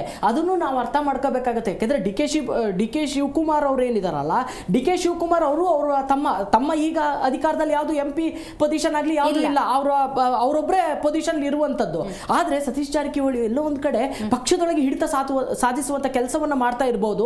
ಅದಕ್ಕೋಸ್ಕರ ಈ ವೀರಪ್ಪ ಮೊಯ್ಲಿ ಅವರು ಈ ರೀತಿಯಾಗಿ ವಿಚಾರಗಳನ್ನ ತಗೊಂಡು ಮುನ್ನೆಲೆ ತಂದಿರಬಹುದು. ಇನ್ನೊಂದು ಈ ರಾಜ್ಯ ಸರ್ಕಾರ ಈ 138 ಶಾಸಕರನ್ನ ಇಟ್ಕೊಂಡು ಅಭಿವೃದ್ಧಿಯನ್ನ ಮಾಡಬೇಕಾಗಿತ್ತು. ಅದನ್ನ ಮರೆತು ಅಭಿವೃದ್ಧಿ ಶೂನ್ಯ ಸರ್ಕಾರವಾಗಿ ಇಲ್ಲಿ ಬಿಹೇವ್ ಮಾಡ್ತಾ ಇದೆ. ಜನರಿಂದ ಬೆಲೆ ಏರಿಕೆಯಿಂದ ತತ್ತರಿಸಿ ಹೋಗಿದೆ ರಾಜ್ಯ ಸರ್ಕಾರ. ಅದ್ರ ಬಗ್ಗೆ ಯೋಚನೆ ಮಾಡ್ತಾ ಇಲ್ಲ. ಈಗ ಇನ್ನೊಂದು ಬಜೆಟ್ ಬರ್ತಾ ಇದೆ, ಅದರಲ್ಲಿ ಇನ್ನೇನು ಮಾಡ್ತಾರೋ ದೇವ್ರಿಗೆ ಗೊತ್ತು. ಈ ರೀತಿಯ ಪರಿಸ್ಥಿತಿ ಎಲ್ಲ ಕಡೆನೂ ಇವರು ನಿನ್ನೆ ಎಲ್ಲ ಒಂದ್ ಕಡೆ ಓಲಾ ಬಸ್ಸಿನ ಬಗ್ಗೆ, ಓಲಾ ಎಲೆಕ್ಟ್ರಿಕ್ ಬಸ್ಗಳಿದಾವಲ್ಲ, ಓಲೆಕ್ಟ್ರಿಕ್ ಅಂತ ಬಸ್ಗಳಿದಾವಲ್ಲ, ಆ ಬಸ್ಗಳದ್ದು ಕತೆ ಹೇಗಿದೆ ಗೊತ್ತಾ ನಿಮ್ಗೆ? ಆ ಬಸ್ಸು ಗುತ್ತಿಗೆಗೆ ತಗೊಂಡಿದ್ದಾರೆ, ಇವ್ರದ್ದಲ್ಲ, KSRTC ದಲ್ಲ ಅದು. ಆ ಬಸ್ಗಳನ್ನ ಗುತ್ತಿಗೆ ತಗೊಂಡು ಅವರಿಗೆ 1 ಕಿಲೋಮೀಟರ್ಗೆ 9 ರೂಪಾಯಿ ಹಂಗೆ ಚಾರ್ಜ್ ಮಾಡ್ತಾ ಇದ್ದಾರೆ. ಬಸ್ ಓಡ್ಲಿ ನಿಲ್ಲಿ 9 ರೂಪಾಯಿ ಆ ಗುತ್ತಿಗೆದಾರನ್ ಕೊಡ್ಬೋದು. ನಮ್ಮ ಸರ್ಕಾರ ಅದನ್ನ ಪರ್ಚೇಸ್ ಮಾಡಿ ಪ್ರಕ್ಯೂರ್ ಮಾಡ್ಕೊಂಡಿದ್ರೆ ಎಲ್ಲಿಗೆ ಹೋಗಿ ನಿಲ್ತಾ ಇತ್ತು, ಎಷ್ಟು ದುಡ್ಡು ಉಳಿತಾ ಇತ್ತು ಅನ್ನೋದು ನಾವು ಯೋಚನೆ ಮಾಡಿ. ದಿನೇಶ್ ಅವರೀಗ ವೀರಪ್ಪ ಮೊಯ್ಲಿ ಅವರು ಚಿಕ್ಕಬಳ್ಳಾಪುರ ಟಿಕೆಟ್ ವಿಷಯಕ್ಕೇನೆ ಈಗ ಏನು ಕೌಂಟರ್ ಕೊಡ್ಬೇಕು ಅದನ್ನ ಕೊಟ್ರ ಅಂತ ಫಸ್ಟ್ ಪ್ರಶ್ನೆ ಕ್ವಿಕ್ ಆಗಿ ಇಲ್ಲ 100%. ಮತ್ತೆ ಇವತ್ತು ಕಾಂಗ್ರೆಸ್ ಪಕ್ಷ ಅಧಿಕಾರಕ್ಕೆ ಬಂದಿರೋದೇ ಅಹಿಂದ ಮತಗಳ ಕ್ರೋಢೀಕರಣದಿಂದ. ಇವತ್ತು ಕಾಂಗ್ರೆಸ್ನಲ್ಲಿರೋ ಕೆಲವು ಜಿಲೇಬಿ ಲೀಡ್ರು ಅಂದ್ರೆ ಗೌಡರು, ಲಿಂಗಾಯತರು, ಬ್ರಾಹ್ಮಣರು ಲೀಡರ್ಗಳು ಕೂಡ ಸಿದ್ದರಾಮಯ್ಯನ ಪರನೇ ಮಾತಾಡಬೇಕು. ಯಾಕಂದ್ರೆ ಅವರ ಉಳಿವು ಅವ್ರ ಕ್ಷೇತ್ರದಲ್ಲಿ ನಿಂತಿರೋದು ಕೂಡ ಅಹಿಂದ ಮತಗಳಿಂದಾನೆ. ಅದರಿಂದ ಅವ್ರು ಏನು ಮಾಡ್ತಾರೆ, ಇಲ್ಲಿ ಶಿವಕುಮಾರ್ ಅವ್ರ ಪರ ಮಾತಾಡಿದ್ರೆ ಎಲ್ಲಿ ಅವರ ಅಹಿಂದ ಮತಗಳು ಕೈ ತಪ್ಪು ಹೋಗ್ತವೆ ಅನ್ನೋ ಭಯನೂ ಇದೆ ಅವರಲ್ಲಿ. ಯಾಕೆ ಈ ಚರ್ಚೆ ಆಗ್ತಿದ್ದಂಗೆನೆ ಸಿದ್ದರಾಮಯ್ಯನವ್ರ ಪರವಾಗಿ ಎಷ್ಟು ಜನ ಶಾಸಕರು ಹೋಗ್ತಾರೆ, DK ಶಿವಕುಮಾರ್ ಅವ್ರ ಪರವಾಗಿ ಎಷ್ಟು ಜನ ಥಿಂಕ್ ಮಾಡ್ತಾರೆ. 100% ಪ್ರತಿಯೊಬ್ಬ ಸಣ್ಣ ಒಬ್ಬ ವ್ಯಕ್ತಿಯಿಂದ ಹಿಡಿದು ಎಲ್ಲರೂ ಈ ಥಿಂಕ್ ಮಾಡ್ತಾರೆ. ನೆಕ್ಸ್ಟ್ ಅವರ ಕ್ಷೇತ್ರದಲ್ಲಿ ಅವ್ರ ಗೆಲುವು ಡಿಪೆಂಡ್ ಆಗದೆ ಅಹಿಂದ ಮತಗಳಿಂದ. ಅದರಿಂದ ಅವರು ಬೈ ಫೋರ್ಸ್ಫುಲಿ ಎಷ್ಟೋ ಜನ ಸಿದ್ದರಾಮಯ್ಯ ಅವ್ರ ಪರ ನಿಂತಿದ್ದಾರೆ. ಯಾಕಂದ್ರೆ ಅವ್ರಿಗೆ ಗೊತ್ತು ನಮ್ಮ ಉಳಿವಿರೋದೇ ಈ ಅಹಿಂದ ಮತಗಳಿಂದ. ಮತ್ತೆ ಉಳಿವಿರೋದು DK ಶಿವಕುಮಾರ್ ಪಕ್ಷನೇ ಬೀಳಿಸ್ಬಿಟ್ರೆ ಕಾಂಟೆಕ್ಸ್ಟ್ ಅಲ್ಲೂ ಹೇಳಿದ್ರೆ ನೀವು. ಹೌದು, ಅಂದ್ರೆ ನಾನು ಹೇಳ್ತಾ ಇರೋದು ಡಿ ಕೆ ಶಿವಕುಮಾರ್ ಅವರು ಏನು ಸಿದ್ದರಾಮಯ್ಯನವರು ಮಾಡಿದ್ದಂಥ ತಂತ್ರ, ಏನು ಒಂದು 30 ಜನ MLA ಕೊಂಡ್ಕೊಂಡು ಬೇಕಾದ್ರೆ ಬೀಳಿಸ್ಬೋದು, 30-40 ಜನ MLA ಇವತ್ತೇನು ದುಡ್ಡು ಕೊಟ್ರೆ ಯಾರು ಬೇಕಾದ್ರು ಸೇಲ್ಗಿದ್ದಾರೆ ಇವತ್ತು, ಅದಕ್ಕೇನು ತೊಂದರೆ ಇಲ್ಲ. ನಮ್ಮ ದೇಶನೇ ನಡೀತಾ ಇರೋದೇ ಹಂಗೆ. ಹಣ ಹಾಕ್ತಾರೆ, ಎಲೆಕ್ಷನ್ ಅಂದ್ರೆ ಹಣ ಹಾಕೋದು, ಹಣ ಮಾಡೋದು ಅಷ್ಟೇನೆ. ಎಲ್ಲ ಹಣ ಹಂಚೆ ಬರ್ತಾ ಇರೋದು ಇವತ್ತು. ಯಾರೇನು ಇವತ್ತು ಏನು ಫ್ರೀಯಾಗಿ ಓಟ್ ಹಾಕಿ ಅಂತ ಮಾಡಿ ಕೇಳ್ತಾ ಇದಾರೆ, ಪ್ರಾಮಾಣಿಕವಾಗಿ ಕೇಳ್ತಾ ಇದಾರೆ? ಇಲ್ಲ. ಇವತ್ತು ಇವರು ಭಾಗ್ಯಗಳನ್ನ ಮತ್ತೆ ಭ್ರಷ್ಟಾಚಾರನ ಕಂಟಿನ್ಯೂ ಮಾಡ್ಕೊಂಡು ಹೋಗಿರೋದ್ರಿಂದ ಜನರುಗಳಿಗೆ ಇವತ್ತು ಒಂದ್ ಕಡೆ ಭಾಗ್ಯಗಳನ್ನು ಸರಿಯಾಗಿ ಕೊಡಕ್ ಆಗ್ತಾ ಇಲ್ಲ, ಆಡಳಿತ ಸುಧಾರಣೆನೂ ಸರಿಯಾಗಿಲ್ಲ. ಟೋಟಲಿ ಈ ಒಂದು ಫೇಲ್ಯೂರ್ ಇದೆ. ಈ ಫೇಲ್ಯೂರ್ ನ ಪ್ಲಸ್ ಪಾಯಿಂಟ್ ಮಾಡ್ಕೊಳ್ಳೋದ್ರಲ್ಲಿ ಡಿ ಕೆ ಶಿವಕುಮಾರ್ ಅವರು ಮುಂಚೂಣಿಲಿದ್ದಾರೆ. ಅದನ್ನ ಯಾವ ರೀತಿ ಬೇಕಾದ್ರೂ ಅವರು ಇದ್ ಮಾಡ್ಕೋಬಹುದು. ಆಮೇಲೆ ನಮ್ಮ ದರ್ಶನ್ ಅವ್ರು ಹೇಳಿದ್ರು ಡಿ ಕೆ ಶಿವಕುಮಾರ್ ಅವ್ರಿಗೂ ಮುಖ್ಯಮಂತ್ರಿ ಸಿದ್ದರಾಮಯ್ಯ ಅವ್ರಿಗೆ ಏನು ಇಲ್ಲ ಅಂತ. CBI ED ರೈಡ್ ಆದಾಗ ಡಿ ಕೆ ಶಿವಕುಮಾರ್ ಅವ್ರ ತಾಯಿನೇ ಬೈದಿದ್ರು ಸಿದ್ದರಾಮಯ್ಯ ಅವ್ರಿಗೆ, ಇವರಿಂದಾನೇ ನಮ್ಮ ಮನೆ ಹಾಳಾಗಿರೋದು, ಇವರಿಂದಾನೇ ನಮ್ಗೆ ರೈಡ್ ಆಯ್ತಾ ಇರೋದು, ಇನ್ಕಮ್ ಟ್ಯಾಕ್ಸ್ ರೈಡ್ ಆಗ್ತಾ ಇರೋದು ಅಂತೆಲ್ಲ ಇವರೇ ಬೈದಿದ್ರು. ಇನ್ನೊಂದು ಅಧಿಕಾರ ಬಂದ್ಬಿಟ್ರೆ ಡಿಕ್ಟೇಟರ್ಶಿಪ್ ಆಗ್ಬಿಡುತ್ತೆ, ಸರ್ವಾಧಿಕಾರದ ಧೋರಣೆ. ಅದ್ರ ಬಗ್ಗೆ ಅದು ಧೋರಣೆ ಇದ್ದೇ ಇರುತ್ತೆ. ಯಾಕಂದ್ರೆ ಈಗ ಆಲ್ರೆಡಿ ಇದೆ ಧೋರಣೆ ರಾಜ್ಯದಲ್ಲಿ. ಯಾಕಂದ್ರೆ ಇವ್ರಿಗೆ ಸರ್ಕಾರವನ್ನ ಸರಿಯಾದ ರೀತಿ ನಡ್ಕೊಂಡು ಹೋಗಕ್ಕಾಗ್ತಾ ಇಲ್ಲ, ಭ್ರಷ್ಟಾಚಾರನ ನಿಯಂತ್ರಣಕ್ಕೂ ಮಾಡೋಕ್ಕಾಗ್ತಾ ಇಲ್ಲ. ಯಾಕಂದ್ರೆ ಈಗ ಎಲ್ಲರೂ ಟೆಂಡರ್ ಮಾಡಿ ದುಡ್ಡು ಹೊಡೆಯೋಣ ಅಂದ್ರೆ ಆಯ್ತಾ ಇಲ್ಲ. ಈಗ ದುಡ್ಡು ಹೊಡೆಯೋದಲ್ಲಿ ಟ್ರಾನ್ಸ್ಫರ್ ದಂಧೆಯಲ್ಲಿ ಅಧಿಕಾರಿಗಳ ಮುಖಾಂತರನೇ ಇವ್ರು ಕೀಳ್ತಾ ಇದ್ದಾರೆ, ಜನರ ಮುಖಾಂತರ ನೇರ ಕೀಳ್ತಾ ಇದ್ದಾರೆ. ಈಗ ಇಷ್ಟೆಲ್ಲ ಸಮಸ್ಯೆ ಇದ್ದಾಗ ಹೌದೇ ವಿಲ್ ಗಿವ್ ದ ಇದು ಏನು ನಿಮ್ಮ ವ್ಯವಸ್ಥೆನ ಇಂಪ್ಲಿಮೆಂಟ್ ಮಾಡಿ. ಈಗ ರಾಜ್ಯದ ಉಪಮುಖ್ಯಮಂತ್ರಿ ಆಗಿದ್ದಾಗಲೇ ಅಂತ ಅಭಿವೃದ್ಧಿ ಕಂಡಿಲ್ಲ, ಇನ್ನು ಮುಖ್ಯಮಂತ್ರಿ ಕತೆ ಏನು, ಇದಕ್ಕೇನು ಹೇಳ್ತೀರಿ? ಮುಖ್ಯಮಂತ್ರಿ ಆದ್ರೆ ಇವ್ರದೇ ಬೇರೆ ಇದೆಯಲ್ಲ, ಟನಲ್ ಪ್ರಾಜೆಕ್ಟ್ಗಳಿದಾವೆ, ದೊಡ್ಡ ಪ್ರಾಜೆಕ್ಟ್ಗಳು ತರ್ತಾರಾಗ. ದೊಡ್ಡ ಪ್ರಾಜೆಕ್ಟ್ಗಳು ಬಂದಾಗ ಏನಾಗುತ್ತೆ, ಡೈರೆಕ್ಟ್ ನೇರ ಈಗ ನಾನು ಹೇಳ್ದೆ, ಈಗ ಯಾವ್ದು ಪ್ರಾಜೆಕ್ಟ್ ಇಲ್ಲ ಅಂದ್ರೆ ದುಡ್ಡು ಮಾಡಕ್ಕಾಗಲ್ಲ. ಈಗ ಎತ್ತಿನ ಹೊಳೆ ಅದು ಆಲ್ರೆಡಿ ರಾಜ್ಯದ ಅಭಿವೃದ್ಧಿ ಚೆನ್ನಾಗಾಗುತ್ತಾ? ಇಲ್ಲ 100% ಈ ಕಾಂಗ್ರೆಸ್ ಆಗ್ಬೋದು, ಬಿಜೆಪಿ ಆಡಳಿತದಲ್ಲ ಆಗ್ಬೋದು, 100% ನಾವು ನೋಡಿರೋಂಗೆ ಯಾವುದೇ ಅಭಿವೃದ್ಧಿ ಕಂಡಿಲ್ಲ. ಸುಮ್ಮನೆ ಸಾಲದ ಹೊರೆ ಪ್ರತಿ ವರ್ಷ ಜಾಸ್ತಿ ಆಗ್ತಾ ಇದೆ. ಇನ್ನೂ ಎಷ್ಟು ಲಕ್ಷ ಕೋಟಿ ಸಾಲ ಮಾಡ್ತಾರೋ ಗೊತ್ತಿಲ್ಲ. ಹೈಕಮಾಂಡ್ ಜೊತೆ ಡಿ ಕೆ ಶಿವಕುಮಾರ್ ಅವರು ಚೆನ್ನಾಗಿದ್ದಾರೆ. ಮುಂದೊಂದು ದಿವಸ ಮಲ್ಲಿಕಾರ್ಜುನ್ ಖರ್ಗೆ ಅವರ ಬಾಯಲ್ಲೇ ರಾಜ್ಯದ ಮುಖ್ಯಮಂತ್ರಿ ಡಿ ಕೆ ಶಿವಕುಮಾರ್ ಅವರು ವೆರಿ ಸೂನ್ ಬರ್ಬೋದಾ ಸ್ಟೇಟ್ಮೆಂಟ್? ಯಾರ ಹತ್ರ? ಮಲ್ಲಿಕಾರ್ಜುನ್ ಖರ್ಗೆ ಅವ್ರ ಬಾಯಿಂದ ಡಿ ಕೆ ಶಿವಕುಮಾರ್ ಆಗ್ಬೋದು, ಚಾನ್ಸಸ್ ಇದೆ. ರೈಟ್. ದರ್ಶನ್ ಅವರು, ದಿನೇಶ್ ಅವರು, ನಾಗೇಂದ್ರ ಅವರು, ಸನತ್ ಅವರ ಕಾರ್ಯಕ್ರಮದಲ್ಲಿ ಭಾಗಿಯಾಗಿದ್ದಕ್ಕಾಗಿ ಧನ್ಯವಾದಗಳು. ಕಾರ್ಕಳದಲ್ಲಿ ವೀರಪ್ಪ ಮೊಯ್ಲಿ ಅವರು ಕೊಟ್ಟಂತಹ ಸ್ಟೇಟ್ಮೆಂಟ್ ಇದೆ, ಇವತ್ತಿನ ಚರ್ಚೆಯನ್ನು ಇಟ್ಕೊಳ್ಬೇಕಾಗಿತ್ತು. ರೈಟ್. ಪಕ್ಷದ ಆಂತರಿಕ ವಿಚಾರ, ಯಾರಾದರೂ ಮುಖ್ಯಮಂತ್ರಿ ಆಗಲಿ ಅವರ ಇಂಟೆನ್ಷನ್ ಏನಿರಬೇಕು ಅಂತ ಪ್ರಾಮಾಣಿಕವಾಗಿ, ಪಾರದರ್ಶಕವಾಗಿ ಅಭಿವೃದ್ಧಿಯನ್ನು ಮಾಡಬೇಕು, ರಾಜ್ಯದ ಜನತೆಯನ್ನು ಮತ್ತು ರಾಜ್ಯವನ್ನು ಅತ್ಯುನ್ನತ ಸ್ಥಾನಕ್ಕೆ ತಗೊಂಡು ಹೋಗಬೇಕು. ಆ ಬಗ್ಗೆ ಯೋಚನೆ ಲಹರಿ ಇರಲಿ. ಆ ನಿಟ್ಟಿನಲ್ಲೇ ಕಾಯವಾಚ ಮನಸ್ಸ ರಾಜ್ಯದ ಮುಖ್ಯಮಂತ್ರಿ ಆಗಲಿ ಅಥವಾ ಯಾವುದೇ ಸಚಿವರು ಕೆಲಸ ಮಾಡಲಿ ಅಂತ ಹೇಳ್ತೀವಿ. ಇವತ್ತಿನ ಕಾರ್ಯಕ್ರಮವನ್ನು ಮುಗಿಸೋಣ. ನೋಡ್ತಾ ಇರಿ ಜಿ ಕನ್ನಡ ನ್ಯೂಸ್, ಸತ್ಯವೇ ಸುದ್ದಿಯ ಜೀವಾಳ.